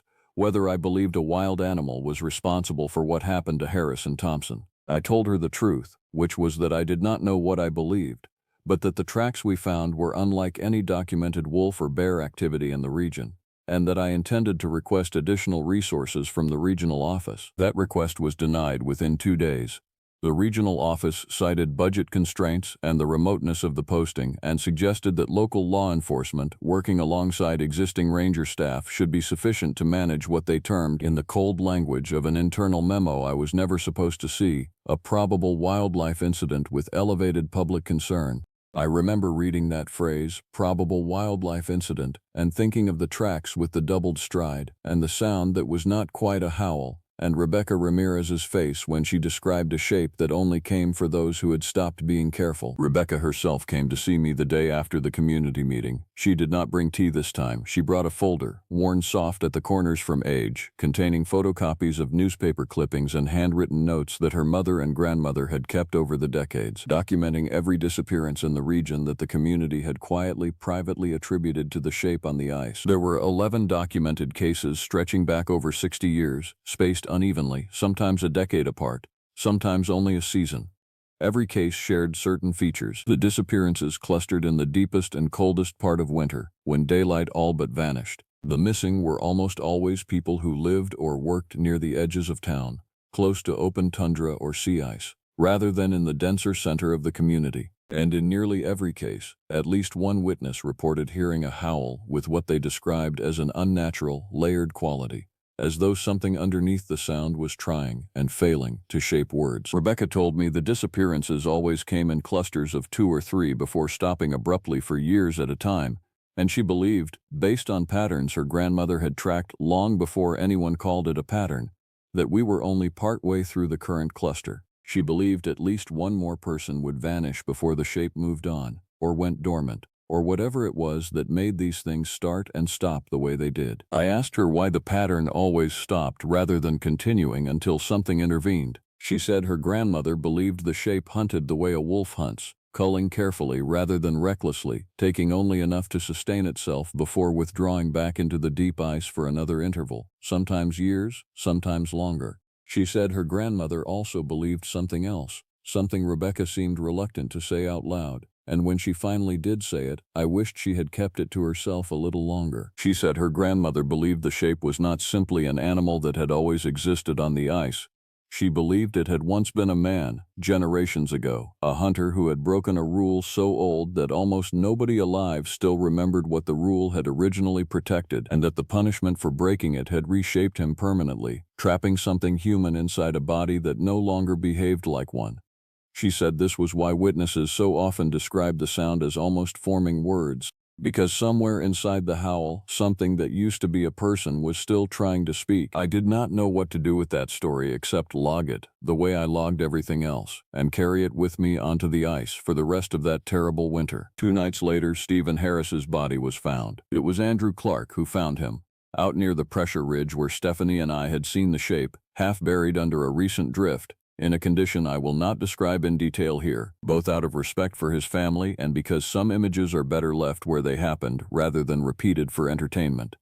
I will say only that the specialists who eventually examined the remains, flown in from a regional facility because Utqiagvik had no permanent examiner of its own, could not determine a clear cause of death, and their report used careful, clinical language that avoided committing to any specific predator, wildlife or otherwise. What I can tell you, because I stood at that site myself before the specialists arrived, is that the tracks leading to and from the body showed the same elongated stride and intermittent doubling we had documented at both previous scenes. And a short distance away, half covered by snow, we found Harris's boots placed together side by side, almost deliberately, as though something had taken the time to set them down with care before leaving the rest of him behind. I have turned that detail over in my mind more times than I can count. An animal does not arrange a dead man's boots. A predator does not pause mid-kill to tidy anything. But something that used to understand the meaning of boots, something that used to live inside a body that wore them, might still carry some faint, twisted memory of the gesture, even after everything else about it had changed beyond recognition. That was the night I stopped sleeping properly. It was also the night Kimberly Sanchez told me she believed the town needed to consider a curfew, and the night Andrew Clark, who had laughed off Rebecca's stories only a week earlier, asked me quietly if I thought we should request a transfer for both of us before the cluster, as Rebecca called it, claimed its third victim. The curfew went into effect within 48 hours of Stephen Harris's body being recovered. Kimberly Sanchez pushed it through the town council with an efficiency that surprised even her, arguing that regardless of whether the threat was animal, environmental, or something the science could not yet classify, the practical response remained identical: keep people indoors and group together after the light failed completely. Most of the town complied.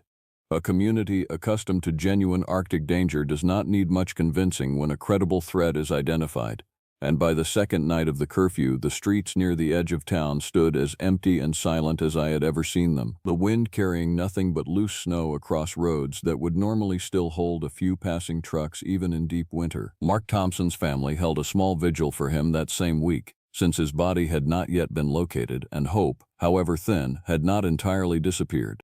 Andrew Clark and I attended in our official capacity, standing near the back of a gathering that filled Rebecca Ramirez's community hall nearly to capacity. I remember watching the faces in that room and thinking that fear had already reorganized the entire town's rhythm, its habits, its sense of which hours belonged to people and which hours belonged to something else. It was during that same week that Heather Perez, the school teacher who had first reported Stephen Harris missing, came to me with an account she said she had been too frightened to share earlier.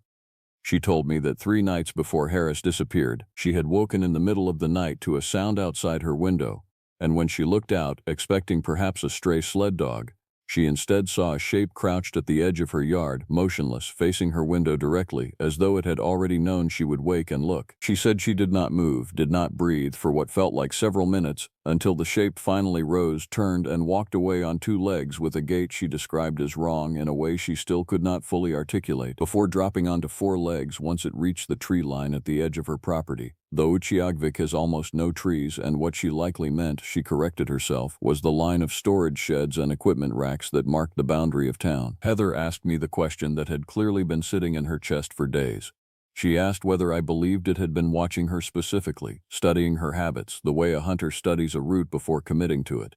I told her I did not know, though privately I had begun to suspect that the shape's approach to hunting was more deliberate, more patient, than anything I had previously associated with an animal attack.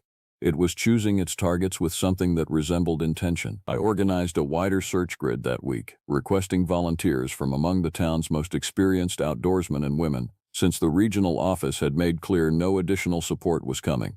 Stephanie White volunteered again despite everything she had seen at the pressure ridge, and when I asked her why, given the obvious danger, she told me she would rather face the thing that took Stephen Harris with her eyes open than spend the rest of the winter locked in her house waiting for it to choose her instead. Andrew Clark, Stephanie White, and I formed the core of the search team, joined on alternating days by a rotating group of volunteers that at various points included Kimberly Sanchez, who insisted on accompanying at least one expedition despite having no formal outdoor training, and Rebecca Ramirez, who came not to search but to advise, walking the edges of our search grid and pointing out landmarks that carried old significance, places her grandmother had marked on hand-drawn maps decades earlier as locations to avoid during the coldest months. One of those locations was a shallow cave system carved into a low ridge roughly 6 miles from town, a place Rebecca said her grandmother had specifically named as a place where the shape, or its predecessors, had denned during past clusters. We approached the ridge cautiously, spread in a loose formation, headlamps cutting narrow paths through blowing snow that had begun falling harder as the afternoon light collapsed toward evening. It was Kimberly who found the entrance first, a gap in the ice-covered ridge wall barely large enough for a person to enter while crouching. The air coming from inside carried an unmistakable smell, organic and heavy, the kind of smell that does not belong to ice and stone. Andrew wanted to enter immediately. I told him no, not without proper equipment, not without daylight, and certainly not with a group this size and this poorly prepared for a confined space encounter with something we still did not fully understand. We marked the location, photographed the entrance, and began the walk back toward our vehicles, parked nearly a mile away at the nearest point a truck could reach. We had covered perhaps half that distance when the howl came again, closer than either previous time, close enough that I felt it as much as heard it. A vibration moving through the frozen ground and up through the soles of my boots. This time, the layered undertone Andrew and I had noticed weeks earlier was unmistakable to everyone in the group. Kimberly said afterward that for one impossible moment she believed she had heard, buried somewhere inside that terrible sound, a fragment of a word, though she could not say what word, only that it had chilled her more deeply than the cold itself. We reached the trucks without incident. But when Stephanie did a final head count before we pulled away, she realized Rebecca Ramirez was not among us. We found Rebecca standing alone, roughly 100 yards behind our group, near the edge of a low ridge, facing away from us, entirely still. Her headlamp pointed down at the snow rather than ahead of her.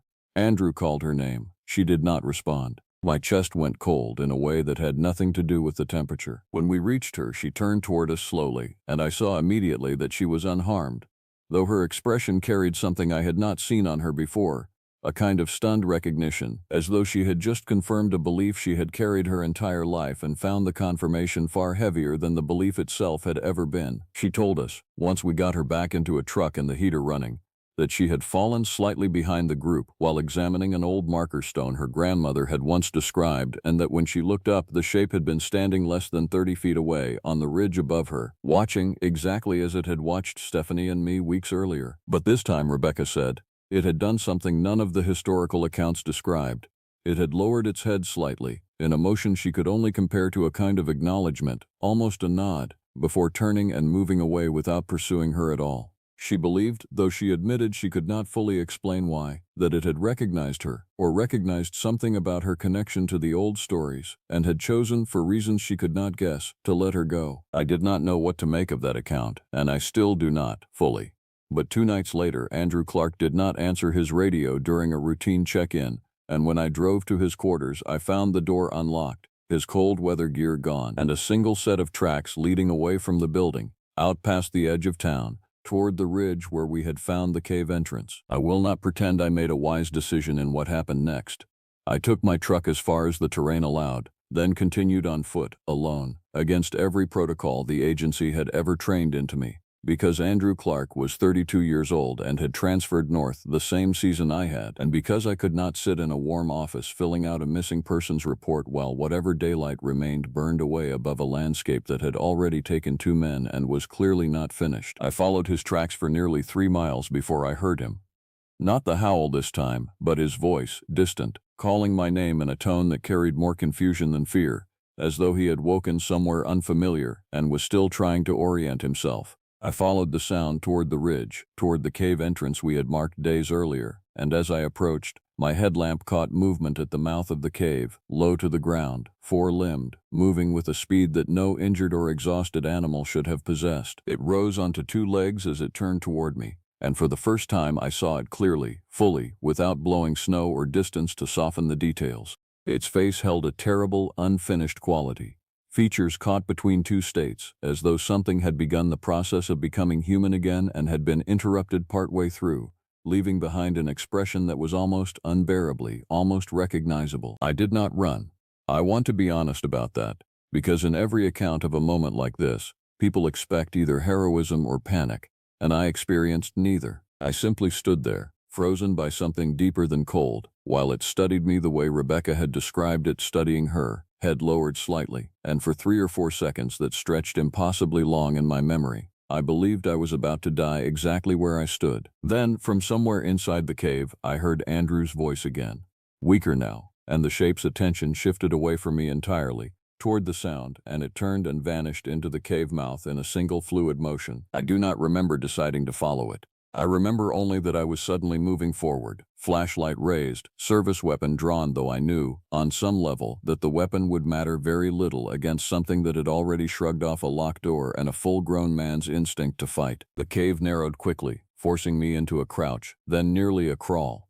The walls close enough on either side that my shoulders brushed ice with every movement. The smell grew stronger the deeper I went, organic and thick, mixed now with something colder and more mineral. The smell of very old stone that had never once been touched by open air. I found Andrew roughly 60 feet in a wider chamber where the ceiling opened enough for me to stand fully upright. He was alive, curled against the chamber wall, conscious but disoriented. A wound along his shoulder that looked more like a graze than a true attack, as though something had marked him rather than tried in earnest to kill him. He looked at me and said my name, and then he said something else. Something that has stayed with me every day since. He said it had not chased him there. He said he had followed it, willingly, drawn by the same layered howl that had chilled the rest of us, because somewhere underneath the animal sound he had heard, or believed he heard, his own name spoken in a voice that felt achingly, impossibly familiar, though he could not place whose voice it was or why it would know him at all. I did not have time to process what that meant before the shape returned. It filled the chamber entrance almost completely, blocking the only path back out. And in that enclosed space, lit only by our 2 failing headlamps, I finally understood what Rebecca's grandmother's stories had been trying, imperfectly, to describe. It was not simply an animal. Its eyes, when the light caught them directly, held a depth and a focus that no true predator's eyes ever hold, an awareness that seemed to weigh us, consider us, in a way that felt almost like grief. I raised my weapon. I do not fully remember firing it, though Andrew has since confirmed that I did, twice, and that at least one shot struck the creature along its shoulder without producing any visible effect beyond a brief, low sound that was not quite a growl and not quite a cry, but something caught painfully between the two. It did not retaliate. It did not press forward and finish what it could easily have finished in that narrow, enclosed space, with 2 men trapped and no possible escape route. Instead, it withdrew slightly, lowering its head in that same strange gesture Rebecca had described, before turning and forcing its way past us along the chamber wall, close enough that I felt the heat and the impossible mass of it brush against my shoulder, and disappearing into a narrower passage at the rear of the chamber that our lights could not fully penetrate. We did not wait to see if it would return. I pulled Andrew to his feet, and we made our way back out through the passage we had entered by, moving as quickly as his injury and the cramped space allowed, until we finally emerged onto open ice under a sky just beginning, faintly, to hold the barest suggestion of returning light. Andrew survived. His wound healed cleanly, though he transferred out of Utqiagvik before the following winter began, and I have not spoken to him in several years. Not because of any falling out between us, but because I think neither of us wanted to be the one to bring the subject back up. Mark Thompson's body was never recovered. The cluster, as Rebecca called it, ended that season, exactly as her grandmother's records predicted, with no further disappearances for the remainder of my time there. I requested a transfer myself the following spring, and it was granted without much resistance. since the agency had already grown uncomfortable with how much attention Utqiagvik's incident reports had attracted from outside the region. Before I left, I visited Rebecca one final time. She gave me her grandmother's folder, the one with 60 years of documented clusters, and told me to keep it somewhere safe, because she believed, with a certainty I have never fully shaken, that the shape would return again someday, and that whoever wore the ranger jacket when it did would need to already understand what they were facing. I still have that folder. I have added 3 pages of my own to it since, and some nights, particularly in the depth of winter when the wind moves a certain way against my window, I find myself wondering whether somewhere far to the north, on ice that never truly warms, something that used to be a man is still standing at the edge of a ridge, watching, waiting for the next cluster to begin, still trying, in a voice none of us can fully understand, to remember how to speak. There is a sound a body makes when it is dragged across sea ice, and I will spend the rest of my life trying to forget it. It is not a scream. The screaming had already stopped by then. It is a soft, patient, scraping sound, the sound of dead weight moving in a straight line toward the water, and once you have heard it, you cannot unhear it. I heard it on the 16th of December, at the edge of Kotzebue Sound, under a sky that had not shown the sun in 3 weeks. I want you to understand that I am not a man who frightens easily. I have pulled drowned hunters out of the Kobuk. I have found people who wandered off into the tundra and sat down and simply stopped. None of that prepared me for what came out of the long night that winter. If you are the kind of person who likes to sit in a warm room and let a story crawl up your spine, then stay with me. And before we go any further, please subscribe to Sar Belasho, and to Mr. Belasho, and to Mr. Geronimo, so you never miss what I share here. Leave a like if this pulls you in, and tell me down in the comments whether you would have stayed on that ice as long as I did. I have asked myself that question 1,000 times. I still do not have an answer. My name does not matter as much as the place does, so let me give you the place. Kotzebue sits above the Arctic Circle in the far northwest of Alaska, on a narrow spit of land that pushes out into the Sound like a finger testing cold water. In summer, the tundra goes green and soft, and the light never leaves. In winter, the light never comes. For roughly a month around the solstice, the sun does not lift over the horizon at all, and what you get instead is a long blue smear at noon that lasts an hour and then surrenders. I worked as a ranger out of a field station that covered the country between the town and the 2 great parks to the east, the valley of the Great Sand Dunes and the long coast of the Cape. My job was to know that land the way you know the inside of your own house in the black, by feel, by memory, by the small sounds it makes when something is wrong. That December, the land was telling me something was wrong. It started with the dogs. Kotzebue is a town that still runs on dogs in some quarters, and the teams that winter there are tough, level-headed animals bred for cold and distance. In the second week of the month they began to refuse the ice. A musher named Christopher Anderson, 44 years old and not a man given to fancy, came into the station and set his mug down on my desk and told me his lead dog had lain down in the harness 2 miles out and would not rise. Not sick, not hurt, just staring back the way they had come, ears flat, the whole team gone rigid behind her. Christopher had run that route for 20 years. He said the dogs had never done that. He said it the way a man says a thing he does not want to be true. I told him animals get spooked. I told him the ice was making noise that year, groaning and cracking the way it does when the cold deepens fast, and that the dogs were reading the sound. He looked at me for a while. Then he said, and I remember this exactly, that the dogs were not afraid of the ice. They were afraid of something on the ice. And he left. The next report came from Amanda Lopez, 55, who ran dispatch out of the town and had done so for as long as anyone could remember. Amanda had a voice on the radio that could calm a man having the worst night of his life, and she did not waste it on nonsense. She called me at the station a little after 4 in the afternoon, when the last blue light was already draining out of the noon sky, and she said we had a hunter overdue. Richard Hernandez, 39, out on the flats past the airport chasing a ptarmigan flock, expected back by 2, no radio contact since noon. His wife had called it in. Amanda had already raised the troopers. She wanted a ranger who knew the flats. I knew the flats. I gassed the snow machine and pulled on the layers that stand between a man and death out there, and I went. The cold that afternoon was somewhere below 30 below without the wind, and the wind was not being kind. The land past the airport is flat and pale and featureless, a plain of wind-packed snow that runs out to the frozen edge of the Sound with almost nothing to break it. In daylight you can see for miles. In the long night you can see the length of your headlamp and no farther, and the beam gives you back a world the size of a small room that travels with you and shows you nothing you did not already fear. I found Richard Hernandez's snow machine first. It sat idling, which was strange, its single light burning a cone into the blowing snow. His rifle lay across the seat. His pack was still strapped to the rack. A man does not leave a running machine and a good rifle out there. A man who leaves those things is a man who left in a hurry, on foot. And a man on foot in that country in that cold has minutes, not hours. I killed my engine to listen. The wind, the tick of Richard's cooling exhaust.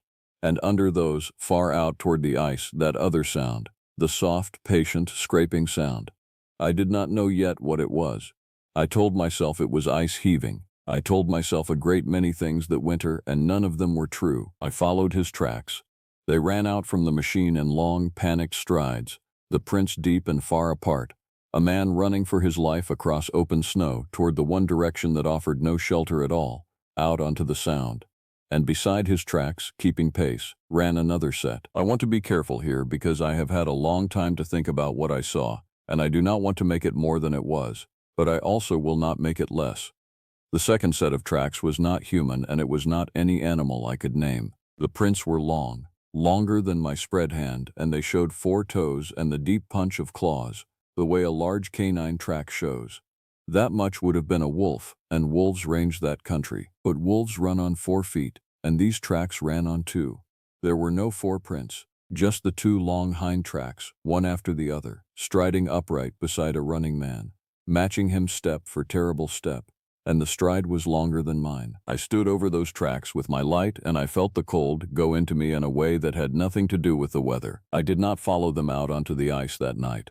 I have made my peace with that, mostly. I called it in to Amanda instead, and I told her to hold the troopers back until first blue light, that I had a debris field and hazardous ice and a lost man, and that going out onto the sound in the black after a runner was a good way to lose a rescuer too. All of that was true. It was also true that I was afraid, and that the fear had a shape, and that the shape was standing somewhere out past the reach of my headlamp watching me decide. Richard Hernandez was not found that night. He was not found the next day either. On the 3rd day, a piece of his coat came in on the ice with the tide, snagged on a pressure ridge a mile from where his machine had sat idling. There was blood on it, frozen brown, and there was something else, and I will get to the something else. But I am getting ahead of myself, and this is a story that must be told in order, because the order is the only thing that makes the ending bearable. The troopers sent a man up from the regional post, a state trooper named Daniel Taylor, 50 years old, calm and square and thorough. The kind of officer who writes everything down and believes what he can measure. I liked him at once, and I have thought since that he was exactly the wrong man for what was coming, because what was coming could not be measured, and Daniel needed the world to stay inside its lines. We stood together over Richard's abandoned machine on the morning of the 17th, in the hour of thin blue light, and I showed him the tracks. By then the wind had softened the human prints, but the other set had frozen hard the first night and held. Daniel crouched over them for a long time. He put a pen down beside one for scale and photographed it. He measured the stride with a tape from his kit. When he stood up, he did not say anything for a while. Then he said, in the careful voice of a man building a wall against a thing he does not want to let in, that it was probably a bear, a brown bear, up out of a poor den, walking upright the way they sometimes do. I told him bears do not den on the sea ice and do not walk upright for 100 yards in a straight line beside a running man. I told him bears leave 4 prints. He knew all of that. He was a bush trooper. He had simply reached the edge of the world he could accept, and the bear was where he stood. We searched the flats and the near ice all through the short day. We found nothing more of Richard. But we found where the 2 sets of tracks ended, out on the sound, at the black lip of an open lead where the ice had cracked and the sea showed through, and the human tracks went to the edge and did not come back, and the other tracks turned there and walked away unhurried, back toward the land, back toward the town. That evening the fear I had been carrying alone became something more than mine. There is a woman in Kotzebue named Nicole Martin, 58, who runs the little store out on the edge of the old town site and has run it since before I came north. Nicole is in Upiak, and she carries the memory of that country the way some people carry a book they have read so many times they no longer need to open it.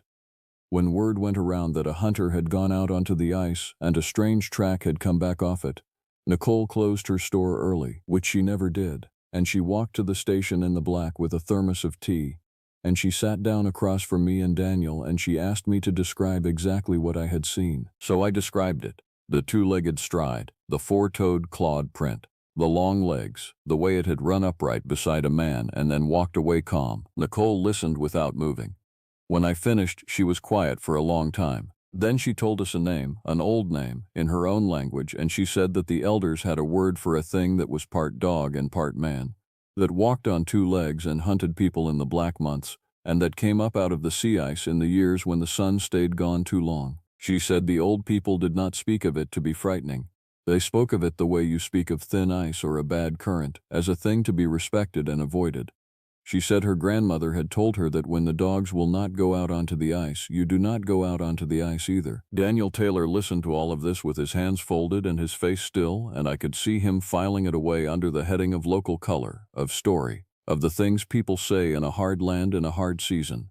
He was not unkind about it, he simply could not let it in. He thanked Nicole for the tea, and he said we would run the search by the book, with grids and lights and men, and that we would find whatever had done this and it would turn out to be an animal or a person, because it was always one or the other. I walked Nicole home through the black that night. The two of us, and one headlamp and the sound of the cold ticking in the wires overhead.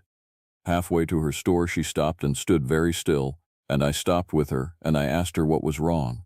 She did not answer at first. She just looked out past the last house toward the flats, toward the place where the town ended and the country began, and after a while she told me that when she was a girl, maybe 8 or 9 years old, there had been a winter like this one, a winter when the sun stayed gone too long, and a man had disappeared off the ice, and then another, and the old people had shut the village up tight and burned lamps in every window until the light came back. She said she had asked her grandmother what they were afraid of, and her grandmother had put a hand over her mouth, the way you do to a child who is about to say a name that should not be said, and had told her only that some things hear you when you speak of them, and come closer. She looked at me then, and she took her hand away from her own mouth, slowly, as if she had only just realized it was there.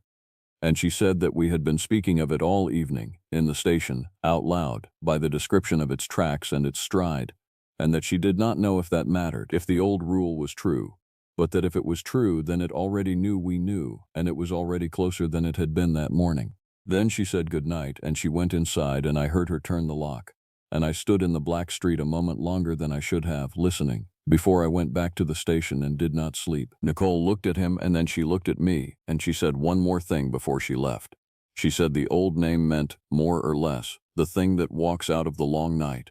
And she said that it did not stop with one. She was right. The second one to go was a woman named Lauren Thomas, 61, a wildlife specialist who had come north 2 seasons before to study the caribou herds and had stayed because the country got into her, the way it does. Lauren kept a string of remote cameras out on the tundra to count animals through the winter. On the 19th, she drove her machine out to service a camera on the flats about 4 miles from town, and she did not come back, and this time there was no wife to call it in until it was very late, because Lauren lived alone and answered to no one but the caribou. We found her machine the next morning, same as Richard's, sitting where she had left it, and this time there were no tracks running away, because the wind had come up in the night and taken everything.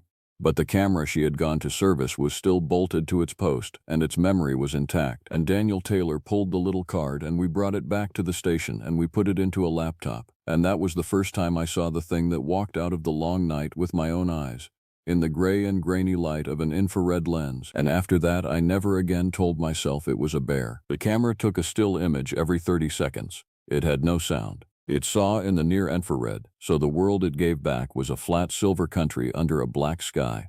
The snow bright, the shadows deep, the whole thing silent and slow. One frozen moment after another with half a minute of nothing between them. For a long time the images showed only the empty flats.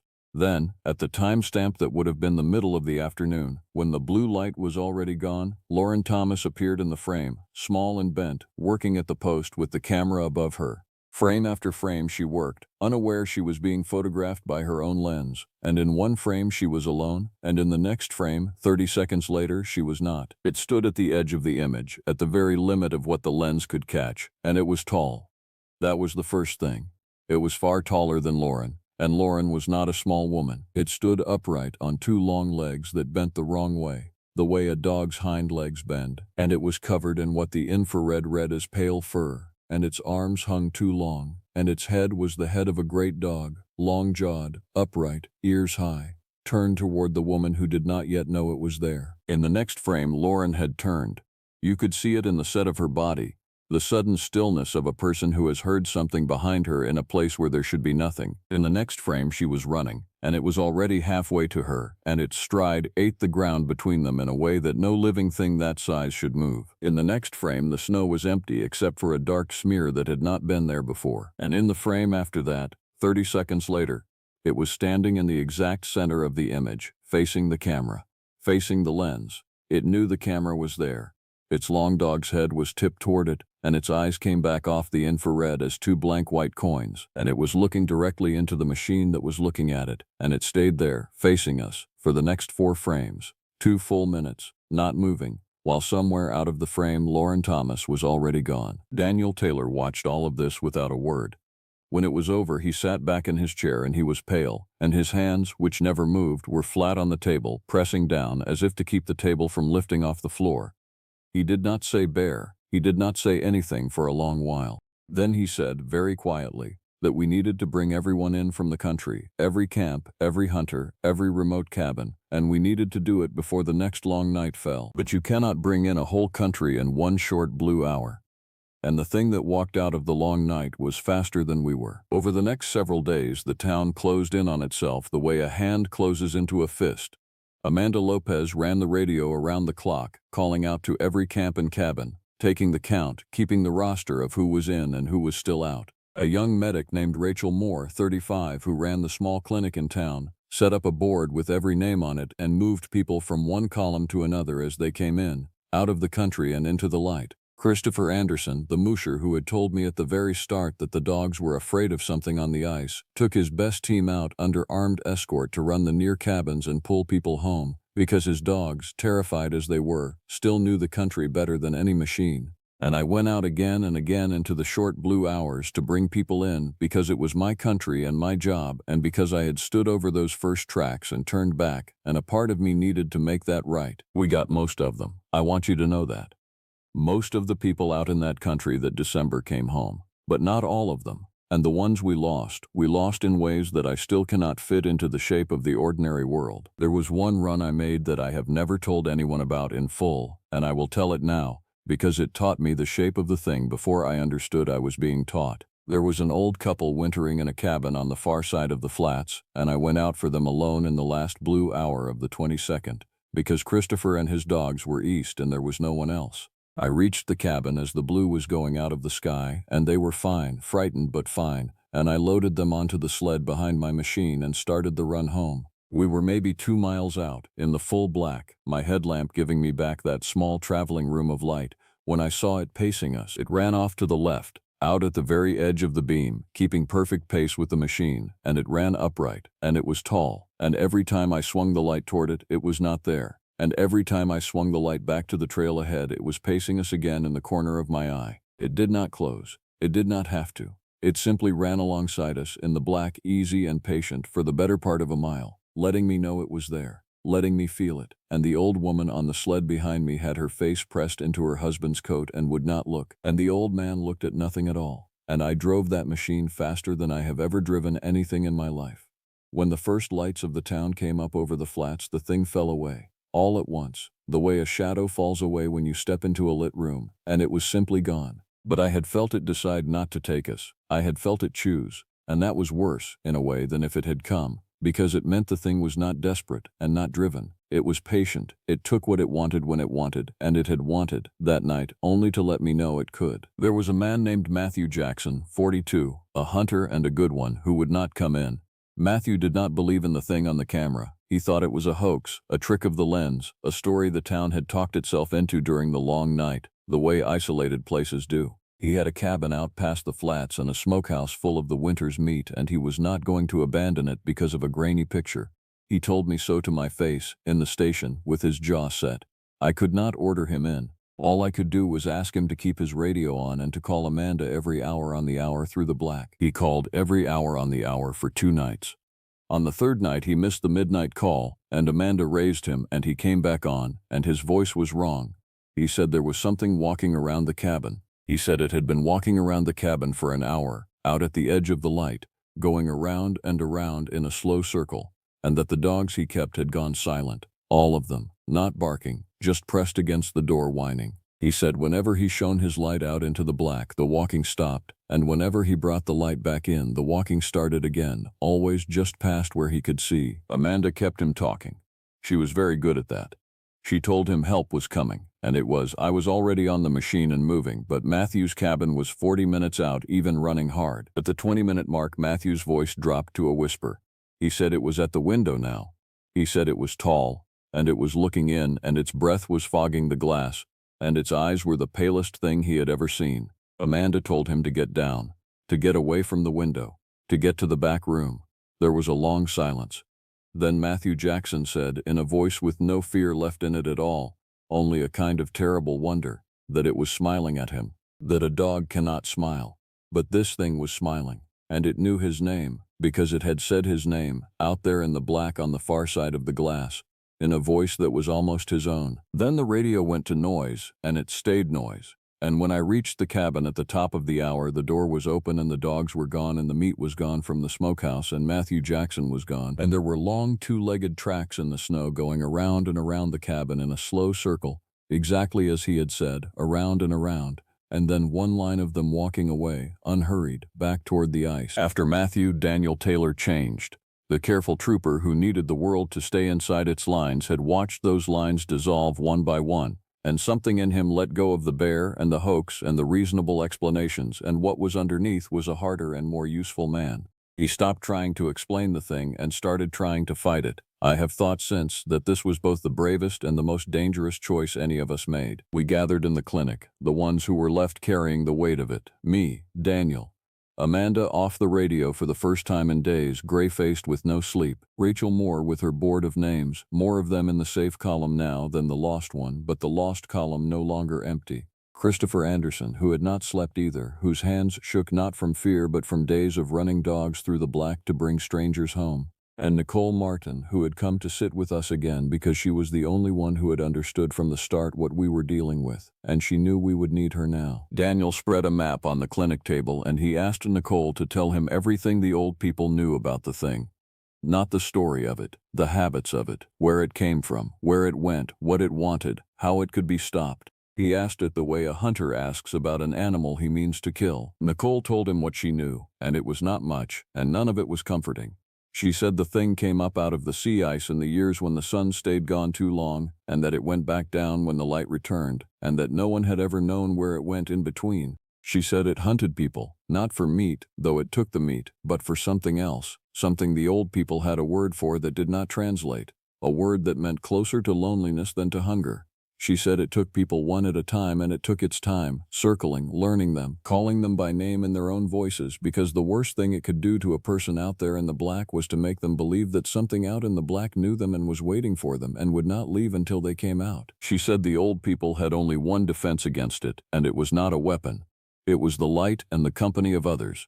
The thing hunted the ones who were alone in the black. It circled the edges of the light and it called to the ones who were separate, and the only people who survived it were the ones who stayed together, under a real light, and did not answer when it called their name. Daniel listened to all of this, and I could see him fitting it against the facts we had.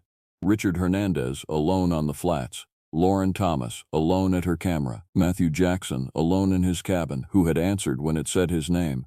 Every one of them taken in the black, taken alone. He looked up and he said that the sun would return in 9 days. The long night was ending. If Nicole was right, we had 9 days to keep everyone together and lit and inside, and then the thing would go back down into the ice and we would have survived it. 9 days. It did not sound like much until you have tried to keep a frightened town together through 9 nights that are one continuous night, with a thing walking around the edge of the light, calling people by name. We tried. We brought the town in tight. We ran the generators and kept the streets lit, and we told everyone the rule, the only rule, the one Nicole had given us. Stay together. Stay in the light. Do not go out alone into the black. Do not answer if it calls your name. For 4 nights it worked. For 4 nights the thing circled the edge of the light and we heard it. We all heard it. out past the last street lamp, a long, low sound that was not quite a howl and not quite a voice, and sometimes in that sound there were words, and sometimes the words were names, and the hardest thing I have ever done in my life was to stand in a lit street and hear that thing say the name of a person standing next to me in a voice that was almost theirs, and to put my hand on their arm and say nothing, and to watch them not answer, and to feel them shake. I want to describe those nights properly, because a person who has not lived through them cannot know what they cost.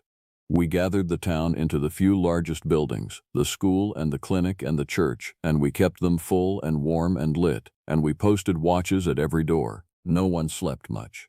You cannot sleep with that sound outside. It went on for hours, patient and unhurried, circling, and it never repeated a voice, and I came to understand that every voice it used had belonged to a real person, someone lost off that ice in some winter past, and that the thing had gathered them the way a man gathers tools, and kept them, and used them now against us one by one.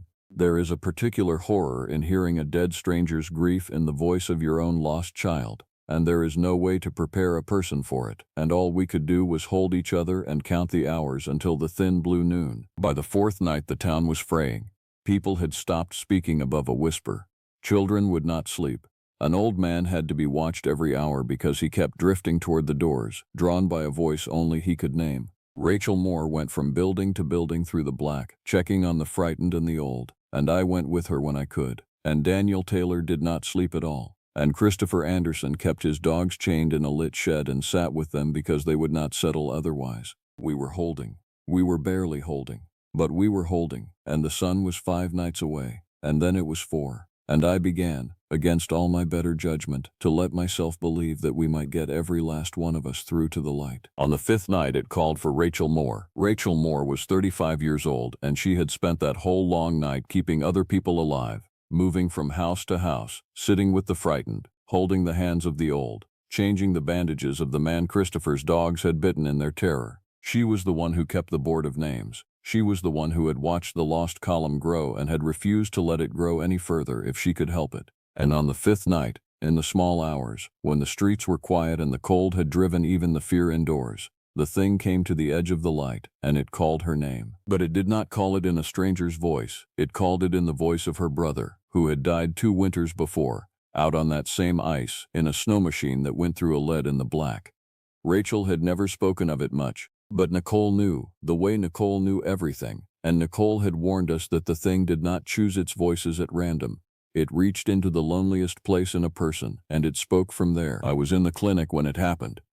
I heard Rachel make a sound I have never heard a person make, a sound like something tearing loose inside her, and I turned and she was already at the door, already reaching for the handle, her face wet, her mouth shaping her brother's name, and out past the last light the voice called again, patient and loving and exactly her brother's, telling her he was cold, telling her he had been out there so long, telling her to come and help him the way she helped everyone. To come out into the black just for a moment, just to the edge of the light, just far enough to bring him in. I got to her before she got the door open. So did Daniel. It took both of us to hold her, and she fought us. She fought us with everything she had, because she did not believe she was being hunted. She believed she was being called. She believed her brother was out there in the cold, and that we were keeping her from him. And the cruelty of that, the pure engineered cruelty of it, is a thing I will carry to my grave. We held her through the night.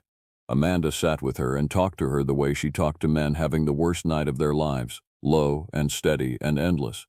And slowly, as the voice outside kept calling and Rachel kept not being allowed to answer, the thing's spell wore thin, and Rachel came back to herself, and understood, and wept in a different way, and lived. But it had learned something that night.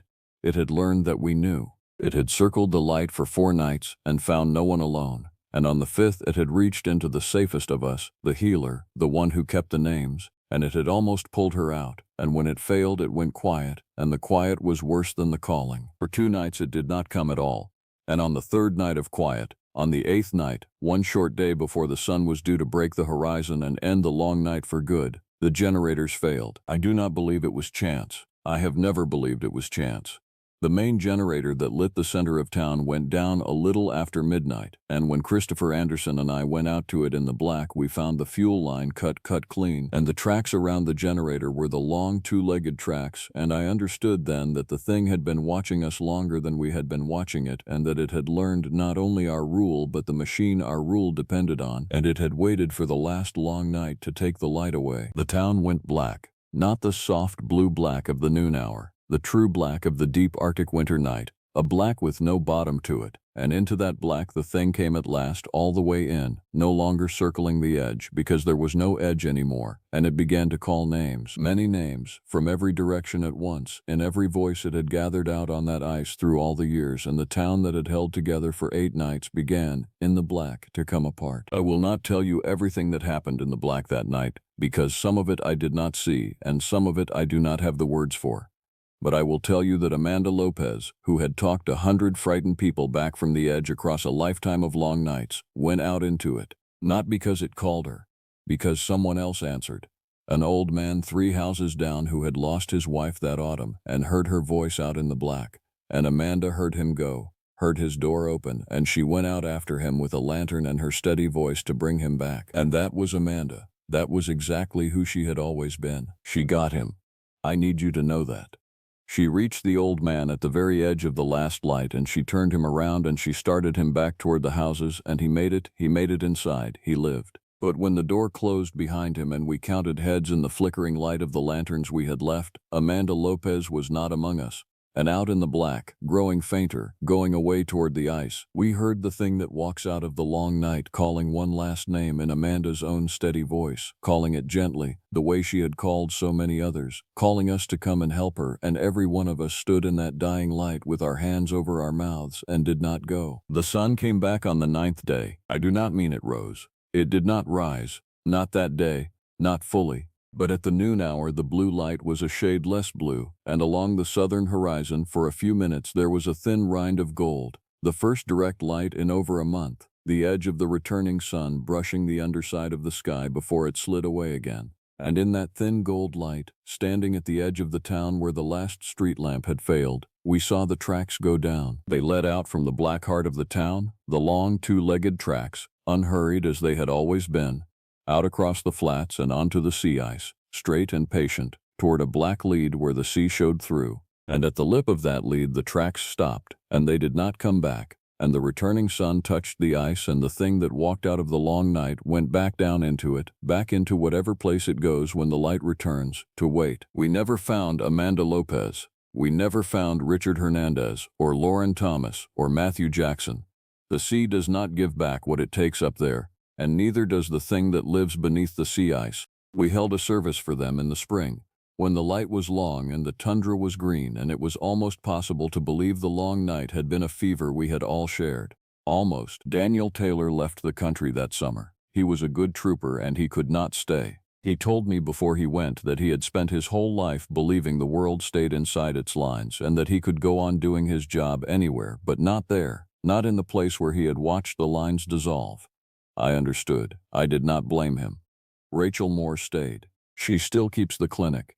She does not speak of the night the thing called her in her brother's voice, but I have seen her stand in the doorway sometimes in the deep of winter, looking out at the black, and I know what she is listening for. Christopher Anderson still runs his dogs, and his dogs still refuse the ice some nights, and when they do, he does not go out, and neither do I. And neither should you. Nicole Martin closed her store that next winter and moved south to be with her daughter. But before she went, she came to the station one last time, and she sat across from me the way she had at the start, and she told me the last thing the old people knew, the thing she had not told us before, because she had hoped we would not need it. She said the thing that walks out of the long night is patient. She said it counts the years. She said it does not need to take many, because it is not truly hunger that drives it, but that other thing, the word that means closer to loneliness, and that a thing that lonely has all the time in the world. She said the old people believed it remembers the ones who got away, that it learns them, that it waits, sometimes for years, for a night long enough, and a light thin enough, and a person alone enough, and then it calls in a voice it has been saving, a voice it took from someone that person loved. And she looked at me across the desk, in the long summer light that never ends, and she asked me if I had heard my own name out on the ice that last black night, in the confusion, in the many voices calling from every direction at once, and I told her the truth, which is that I had heard my name called out of the black in a voice I knew, a voice I had not heard in many years, a voice I had loved and lost long before I ever came north, and I had not answered. That night, I had not answered. But the long night comes every winter up here.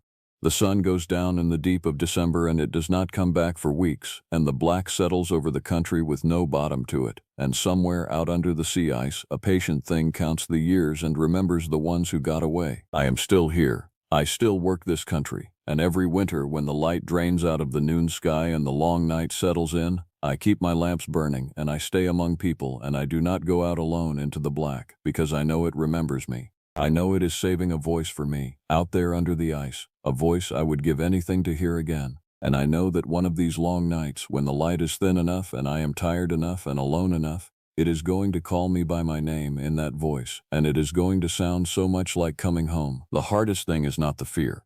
I have made my peace with the fear. The hardest thing is that some nights, God help me, I want to answer. So keep your lights on this winter. Stay close to the ones you love. And if you are ever out in the black in a hard cold place and you hear a voice you know calling your name from somewhere just past the edge of the light, telling you it is cold, telling you it has been waiting so long, telling you to come out, just for a moment, just to the edge, do not answer. Do not answer. Do not ever answer. The last thing William Rodriguez ever said to me was that a dog will not look you in the eye unless it wants something. He was 63 years old, and he had spent 40 of those winters in the Bethel backcountry, and he said it the way other men say grace, quiet and certain, like it mattered more than the words themselves. Then he stepped past the last of the porch light, and the tree line closed around him the way still water closes over a dropped stone. That was 9 minutes before the howling started. I have replayed those 9 minutes more times than I can count, and I still cannot tell you what I would have done differently, only that I would have grabbed his sleeve and I would not have let go. I have carried a ranger badge in this valley for 11 years. I have pulled hikers out of ravines and thawed frostbitten fingers and zipped more than one body into a bag while the family stood at the trailhead and would not stop screaming. I thought I understood what this land could take from a person. I was wrong about that, and I am going to tell you exactly how wrong, and I am going to tell you plainly because there is a part of me that believes if enough people know the shape of the thing, it will have fewer places left to hide. Before I go on, I want to say one thing to whoever is listening in the quiet part of the night. If this account holds you the way it is meant to, follow along here on Sar Bel Ho and on Mr. Bel Ho and drop a comment telling me the name of the woods you grew up near, because every one of them has a story like this buried in it somewhere. If you crave the older tales, the ones your grandparents warned you about, Mr. Geronimo is the place for those. Leave a like so the next person finds this before they go walking where they should not. And now let me take you back to Bethel, and to the season the forest stopped pretending. It began the third week of October. The tourists had thinned out, and the maples had gone the color of a struck match, and the air had that clean cold edge that makes a person feel like the whole world is holding its breath. William came to the station on a Tuesday. He was not a man who came to the station. He preferred the ridge cabin, the one his family had held since before the park drew its lines, and he came down only for salt and coffee and to complain about the young rangers, of whom I was one, even at 40. He set his hands flat on my desk. His knuckles were the size of walnuts and just as hard. He told me the deer had left the North Basin, not thinned, left. He told me he had walked the whole ridge and found no scat, no browse, no beds, and that in 40 years he had never seen the deer abandon good winter ground while the acorns still lay thick on it. Something, he said, had moved into the basin, something that made the deer decide that starving somewhere else was the safer arithmetic. I asked him what he thought it was. He looked at me for a long moment, and there was something in his face I had not seen there before. A kind of embarrassment, the look of a proud man about to say a thing he knows will make him sound foolish. He told me he had found a track by the beaver dam, a print pressed into the mud at the waterline. He said it was shaped like a dog, but longer than his boot, and that above the pad where the dew claw should sit on a wolf, the mud held the clear mark of a heel. Not a dew claw, a heel, like a man leaves, except the toes ended in points that had sunk a full inch into the clay. I told him a bear can leave a strange print in soft ground, that the front and back paws overlap and fool the eye. He nodded like he had expected me to say exactly that. Then he told me the deer knew the difference between a bear and this, and that I would do well to learn it faster than they had. I should have gone up to the basin that same afternoon. I want that on the record. I told him I would send a team out in the morning to survey the deer trails, and I told myself it was a matter of resources, and it was easier to believe that than to admit I did not want to walk into cold woods on the word of an old man and a smear of mud. William understood me completely. That is the part one cannot forgive.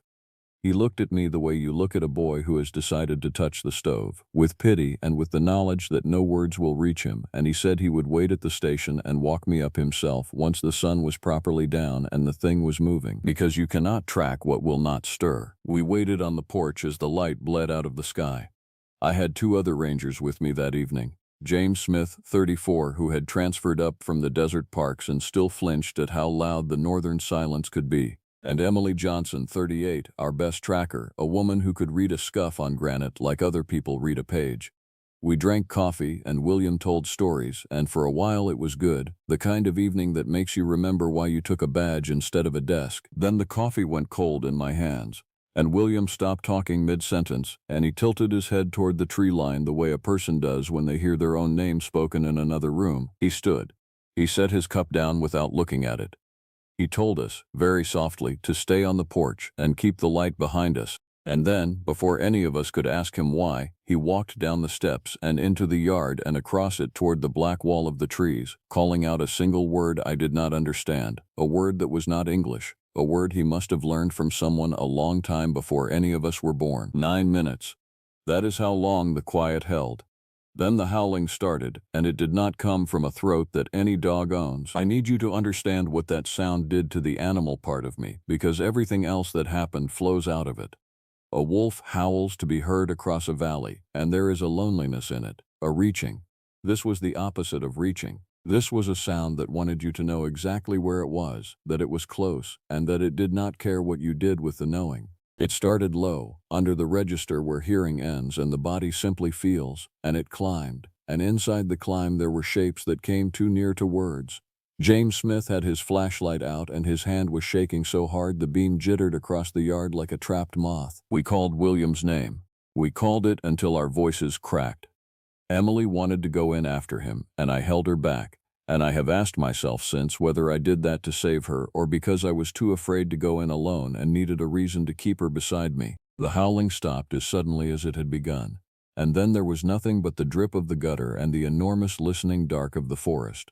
And William Rodriguez did not answer, and did not answer, and did not answer. We found his boot at first light, just the one, 40 feet inside the tree line, standing upright in the leaf litter as if he had stepped out of it and floated away.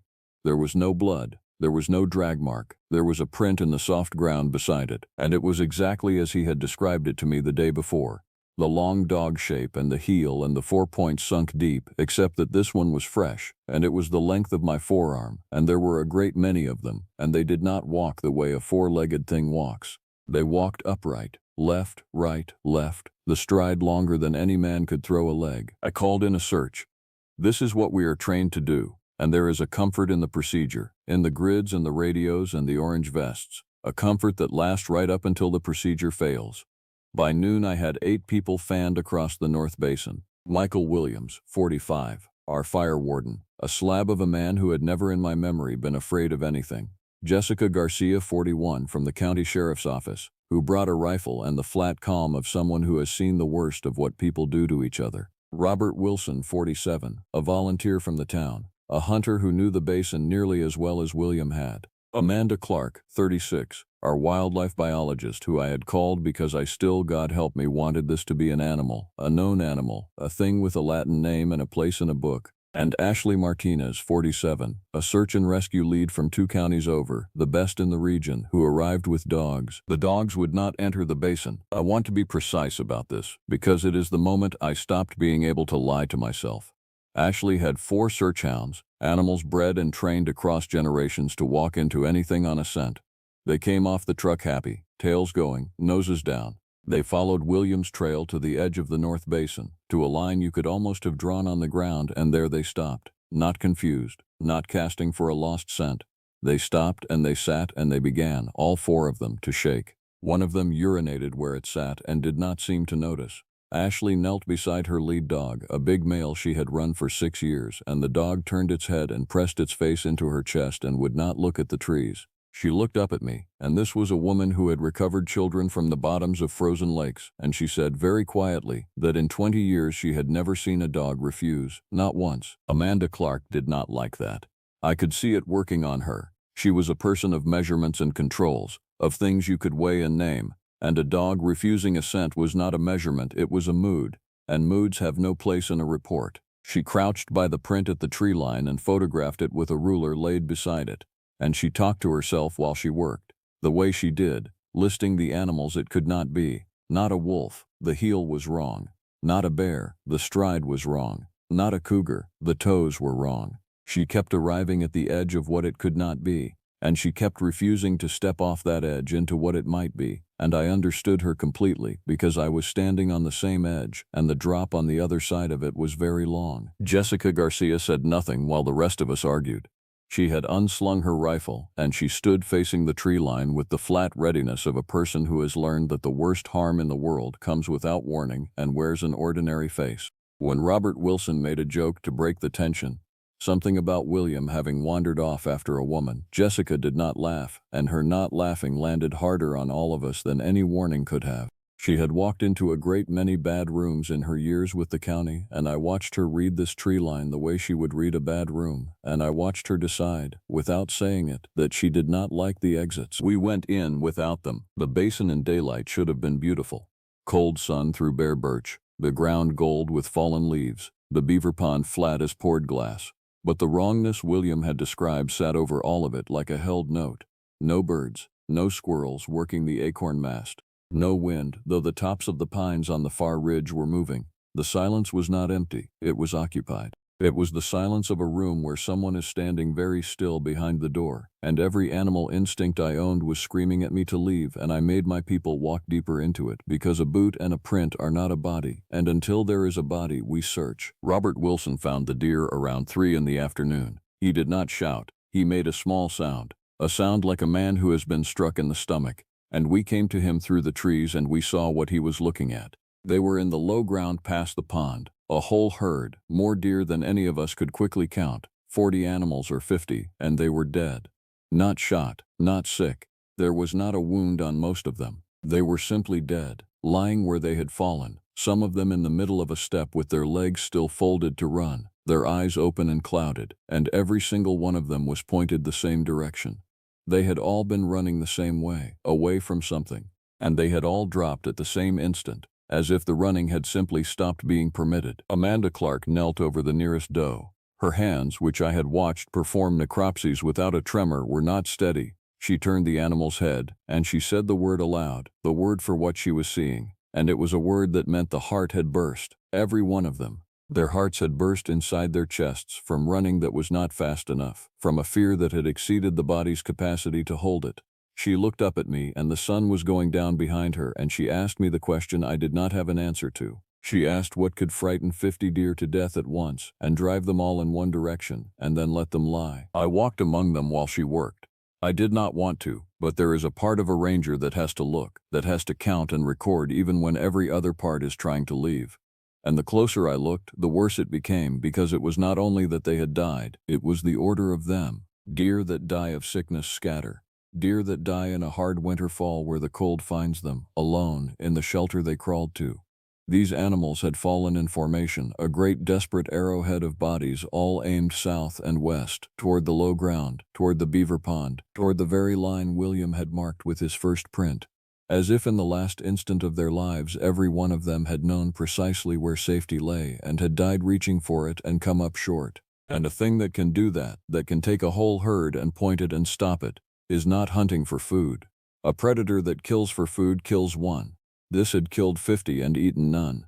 It had done it, as near as I could tell, for the same reason a person stacks stones on a boundary, to be understood. To say without words that everything past this line belongs to me. Robert Wilson had not moved from where he first found them. He was a hunter, a man who had field-dressed more deer than the rest of us combined, a man entirely at ease with death by the natural order of things, and he stood over that silent herd with his hat in his hands like a man at a graveside, and when I came up beside him he said only that he had never in his life been afraid of these woods, and that he was afraid now, and that he wanted me to know he had said so while it was still light enough to see my face. I have thought about that many times. He was the first of us to say the word aloud. He was also the first of us that it took. That was when Emily Johnson called from the tree line that she had found where William went. And her voice was wrong. Her voice had the same shape as the sound James Smith had made on the porch. And I looked at the sky, and I understood with a plunging certainty that we had spent our daylight, and that whatever had emptied this basin of everything living was going to wake very soon, and that we were standing in the middle of its larder when it did. Emily was standing at the base of a white pine, the biggest in the basin, an old-growth giant that must have been standing when the first surveyors drew the county lines. She was looking up. We followed her eyes. 15 feet up the trunk, where no bear can climb and no man can reach, William Rodriguez's coat had been driven onto a broken branch. Just the coat. It hung there like a scarecrow, arms spread, and the wind that we could not feel on the ground was moving it, so that the empty sleeves lifted and fell, and for one sick moment every one of us believed we were looking at a man still alive and pinned. Below the coat the bark of the pine had been raked, 4 parallel grooves, gouged so deep the pale wood showed through, and they ran from above Emily's reach all the way down to the roots, and the spacing between them was wider than my spread hand. Something had put the coat up there. Something had wanted us to find it. And something had marked the tree beneath it the way a bear marks its territory, except a bear marks as high as it can reach on 4 legs, and these marks began where a very tall thing had reached up while standing. Michael Williams, our fire warden, the man who feared nothing, said we were leaving.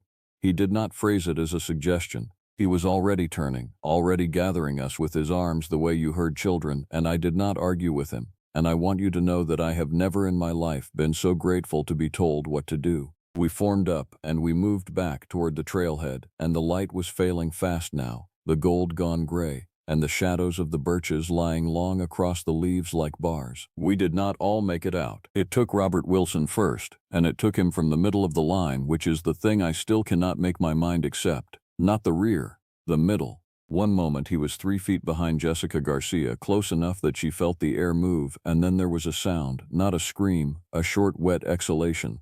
The sound of a candle being pinched, and when Jessica turned he was gone. No blood, no mark on the leaves. A hunter of 30 years lifted out of the center of a line of 8 armed and watching people without a single one of us seeing the thing that did it. Jessica had her rifle up and she was turning in a slow circle and her lips were moving and no sound was coming out. Then it howled again. And this time it was among us. I have tried many times to describe how a thing that large moved that quietly, and the closest I can come is this. Have you ever watched an owl take a mouse? The mouse never hears it. There is no beat of wings, no warning, only the world before and the world after, and the difference between them is a life. That is how it moved through us. We were 8, and then we were 7, and the 7 of us broke and ran, and running was exactly what it wanted, because I understood in that moment that this was how the deer had died. It herds. It builds the fear until the body governs the mind, and then it lets the fear do the killing, and it walks behind you at its leisure and collects. I grabbed Amanda Clark by the collar because she had frozen, and I hauled her forward, and we ran through the gray woods with the howling folding in on us from the left and the right. 2 throats now, or one throat that could throw its voice, I could not tell. James Smith was ahead of me and to my right, and he was making a sound as he ran, a thin continuous note pressed out between his teeth, and I have come to understand that it was the sound of a mind trying to hold itself together while the ground of the world drops away beneath it. He had come north from the desert parks to get away from what people do to each other. He had told me once that the worst thing he had ever seen was a man, and that he had come here because the wilderness at least was honest, that it killed you by accident and never by design. I watched that belief leave him as he ran, because this was design. Every step of it was design, and he knew it, and there was nowhere left in the world for him to go where the honest wilderness would take him back. Branches opened my face. I did not feel them. Ashley Martinez was ahead of me, and she was fast, faster than a woman her age had a right to be, moving with the economy of someone who has run for her life before, and I fixed on her back and I made my legs match hers, and I did not look at the trees because I knew, the way you know a thing in a nightmare, that if I saw its face I would stop. and stopping was death. We came out of the tree line into the yard of the station as full night dropped, and the sensor lights blazed on, and we fell against the walls of the building gasping, and I turned and did the count, and it was the worst arithmetic of my life. James Smith, Emily Johnson, Amanda Clark, Ashley Martinez, Jessica Garcia, Michael Williams, and me. 7 had run and 7 had reached the yard, and I let myself feel one heartbeat of relief before I remembered that 7 had run because Robert Wilson had already been taken, and that meant we had lost only one more in the flight. And I looked back at the black line of the forest just as the sensor lights caught something at the edge of it. It was standing upright. It stood where a man stands, on 2 legs, but it was too tall, half again the height of a tall man, and its shoulders were wrong, hunched and heavy and canted forward. And its head was the head of a dog, long in the muzzle, the ears high and swept back, and its eyes caught the light and threw it back at us in 2 coins of cold green fire. It did not charge. It did not need to. It stood at the boundary of the light it would not enter, and it watched us, and it lifted its long muzzle, and it did the thing that broke something in James Smith that never mended. It laughed, not a howl, a sound of open, rhythmic pleasure, low and huffing. The sound a large dog makes when it is happy, when it has cornered the thing it was chasing and knows the chase is won. And then it stepped backward, once, and the shadow took it, and the green coins winked out, and we were alone in the ring of the sensor lights with the whole night in front of us and no way out that did not go through the trees. We barricaded ourselves in the station. I want to walk you through those hours honestly, because it is in those hours that I learned the second terrible thing about the creature in the Bethel Basin, worse in its way than the killing. The first thing was that it was fast and quiet and strong. The second thing was that it was patient and that it was smart and that it understood us far better than we understood it. The station is a log building, solid, with steel doors we could bar and windows too small for anything large to breach. We killed the sensor lights because James Smith could not stop staring out at where the eyes had been, and the staring was unmaking him. We had radios. We had 2 rifles and Jessica's sidearm. We had heat. By every measure of the training I have received, we were in a defensible position, and help was a phone call away. And I got on the radio and I made that call. And this is where I learned that the thing had been listening. The dispatcher answered. I gave our location and our situation, and I heard her begin to key up a response, and then the line filled with a sound. It came over the radio. It came over the emergency band, on a frequency that a wild animal cannot know exists, cannot manipulate, and yet the howling poured out of the speaker and drowned the dispatcher's voice and rose until Michael Williams reached over and turned it off with a hand that was no longer steady. We tried 3 more times. Each time, the moment we keyed the radio to send, the sound was there waiting, as if it sat on the frequency, as if it understood that the box in our hands was the string that led to the rest of the world, and it had simply taken hold of the far end. I do not know how to explain that. I have stopped trying. I am only telling you what happened. Around midnight it began to test us, not with force, with sound.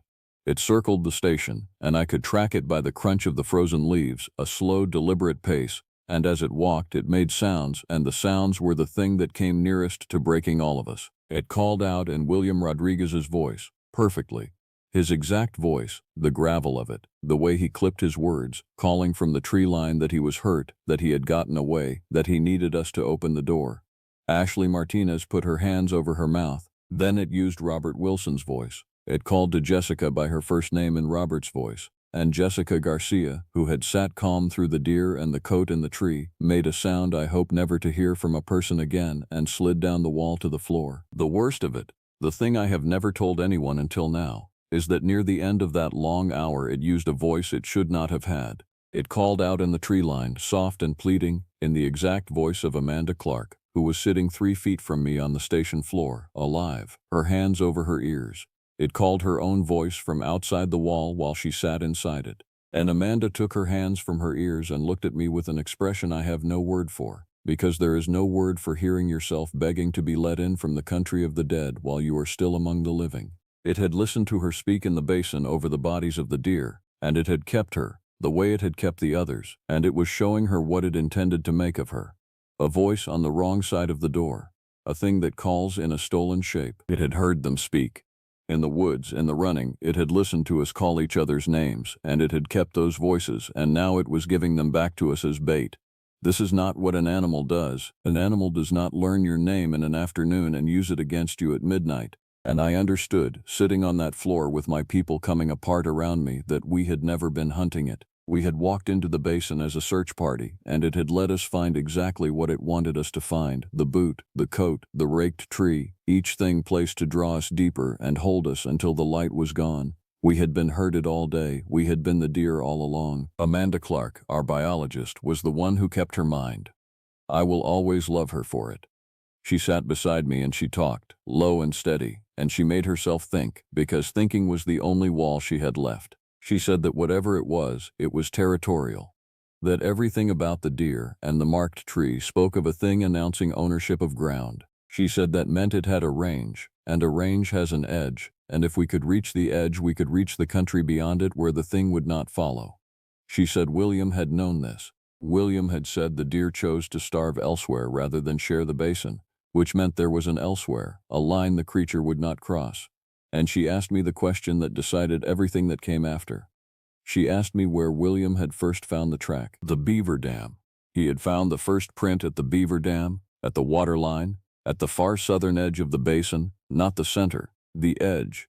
He had been showing me, without knowing it, the boundary of the thing's world. And the road out, the fire road that led down the mountain to the town and the lights and the rest of the living world, ran along the ridge above that same southern edge. To reach it we would have to cross the basin in the black of night, the whole width of the killing ground, on foot, with a thing that wore our friends' voices walking somewhere in the trees beside us. Or we could stay and wait for a rescue that could not hear us over the sound the creature poured into every radio we owned, and be taken one at a time from inside the walls the way Robert had been taken from the middle of the line, because I no longer believed for one moment that steel doors would stop it if it decided the game had gone on long enough. I put it to them, all 6 of them. I told them what I believed and what I feared, and I told them I would not order anyone into those trees, that we would go together or we would stay together, and that they should choose. And while they were choosing, from the tree line, in the voice of William Rodriguez, the thing began, very softly, to laugh. We went at the coldest hour, the one before dawn, when the body most wants to sleep and the creature, we prayed, might be least expecting motion.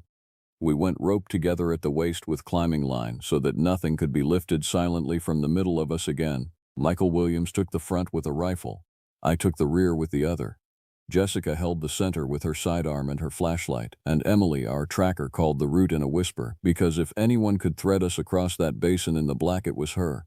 James Smith, Amanda Clark, and Ashley Martinez walked the line between us, 7 souls on a single rope, stepping out of the light and into the dark that I have spent this whole telling trying not to name, because naming it gives it too much, and there is not a word cold enough anyway. The basin at night was a drowned world.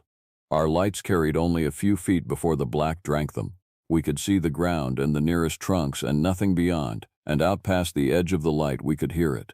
It paced us. It did not hide the sound anymore. It walked where we walked, off to the right, matching our slow progress step for step, and every so often it would drift closer and the crunch of its tread would come from just outside the reach of the beams, and we would feel the size of it in the dark, the way you feel a truck pass on a narrow road with your eyes closed. The crossing lasted a lifetime, and it lasted no time at all.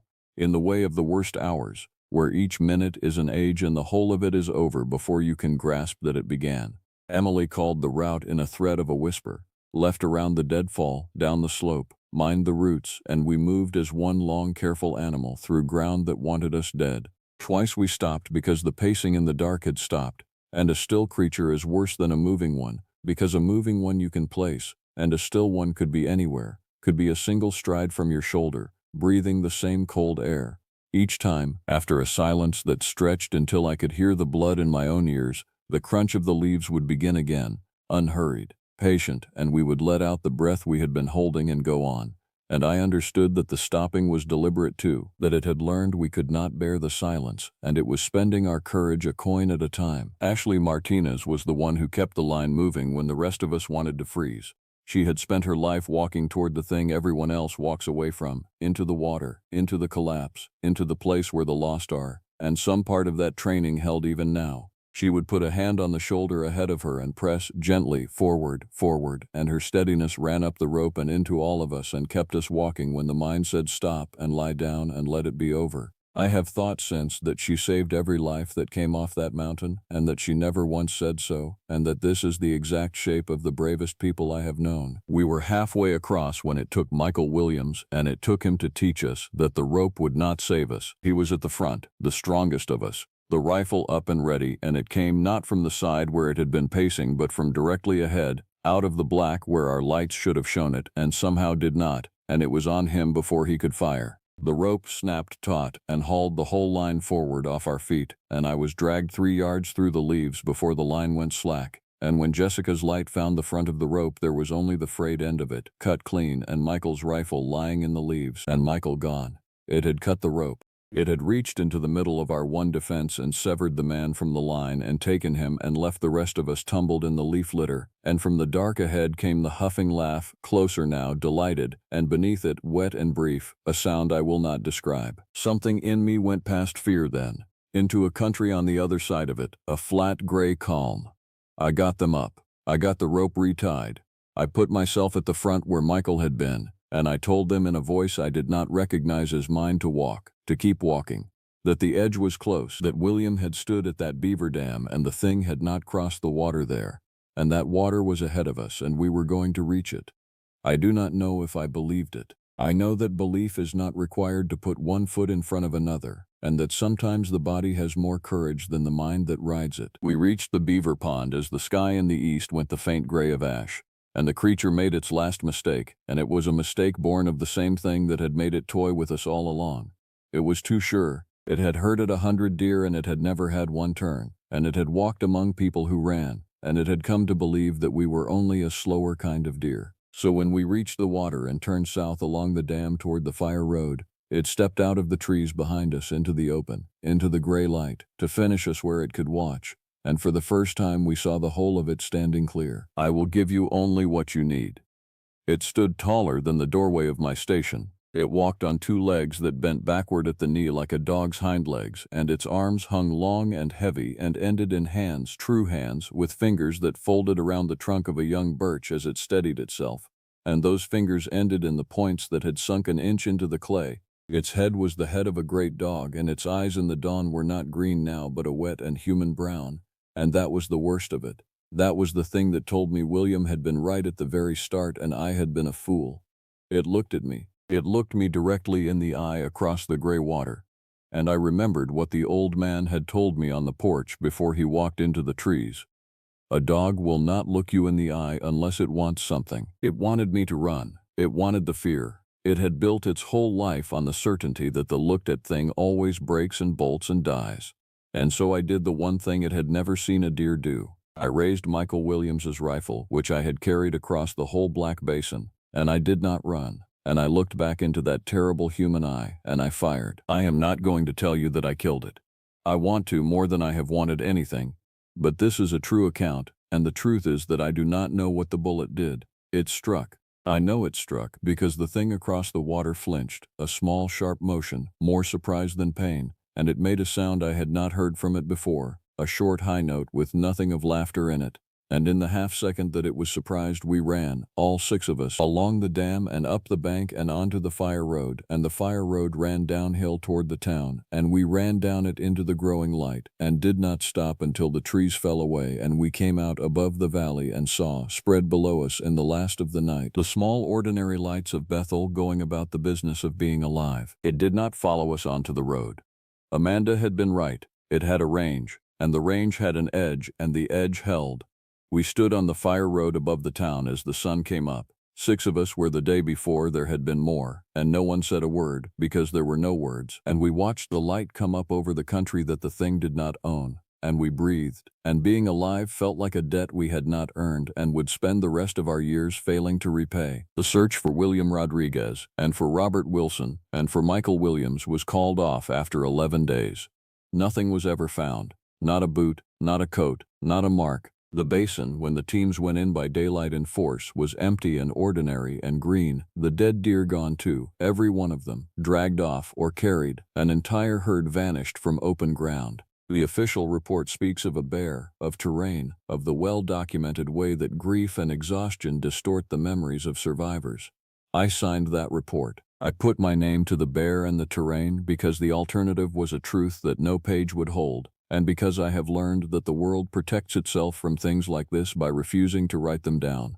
So I am writing this instead, here, where it can be heard and not filed. James Smith left the service that winter. He does not answer my calls. Jessica Garcia transferred to a desk 200 miles from any forest. Ashley Martinez retired and gave away her dogs, all but the big male that had pressed its face to her chest at the edge of the basin, and she keeps that one close, and she says it still will not go into deep woods, and she has stopped asking it to. Emily Johnson and Amanda Clark and I still speak on the hard nights, the ones near the turn of October when the maples go the color of a struck match, because there are things you can only say to the people who were on the rope with you, and there is a comfort in a voice that does not need the whole thing explained. I have thought a great deal about the old man's saying in the years since, "A dog will not look you in the eye unless it wants something." I understood it, that night at the water, as a warning about the creature, about the moment the hunter shows its face. But I have come to fear that it meant something else, something William knew and could not say, something he walked into the trees to answer. Because the basin is quiet now, the deer have come back, and every October, on the night the cold gets its clean edge, I stand on my porch at the edge of the tree line, and I do not go in, and I do not call out, and I keep the light behind me the way he taught me. But some nights, late, at the very border of the censer lights, 2 coins of cold green catch and hold. And it does not howl, it does not laugh. It only stands, half again the height of a tall man, and it looks at me across the yard, directly into my eyes, patient, the way it looked at me across the water. And each year it stands a little longer before the shadow takes it back. It is waiting for something. I know that now. I know it wants something. And I have begun to understand, on the coldest of those nights, with the badge heavy on my chest and the warm, safe light of the living world at my back, that the terrible thing is not that I do not know what it wants. The terrible thing is that some part of me has started to want to walk down the steps and go and find out. That is where I will leave you. If you made it this far, you already know the woods behind your own house better than you let yourself admit, and you know the sound they make when they go too quiet. Follow along here on SR Bellico and on Mr.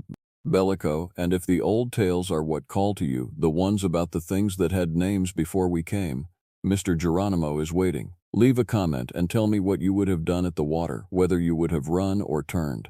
And do me one kindness. When the deer leave good ground, do not tell yourself it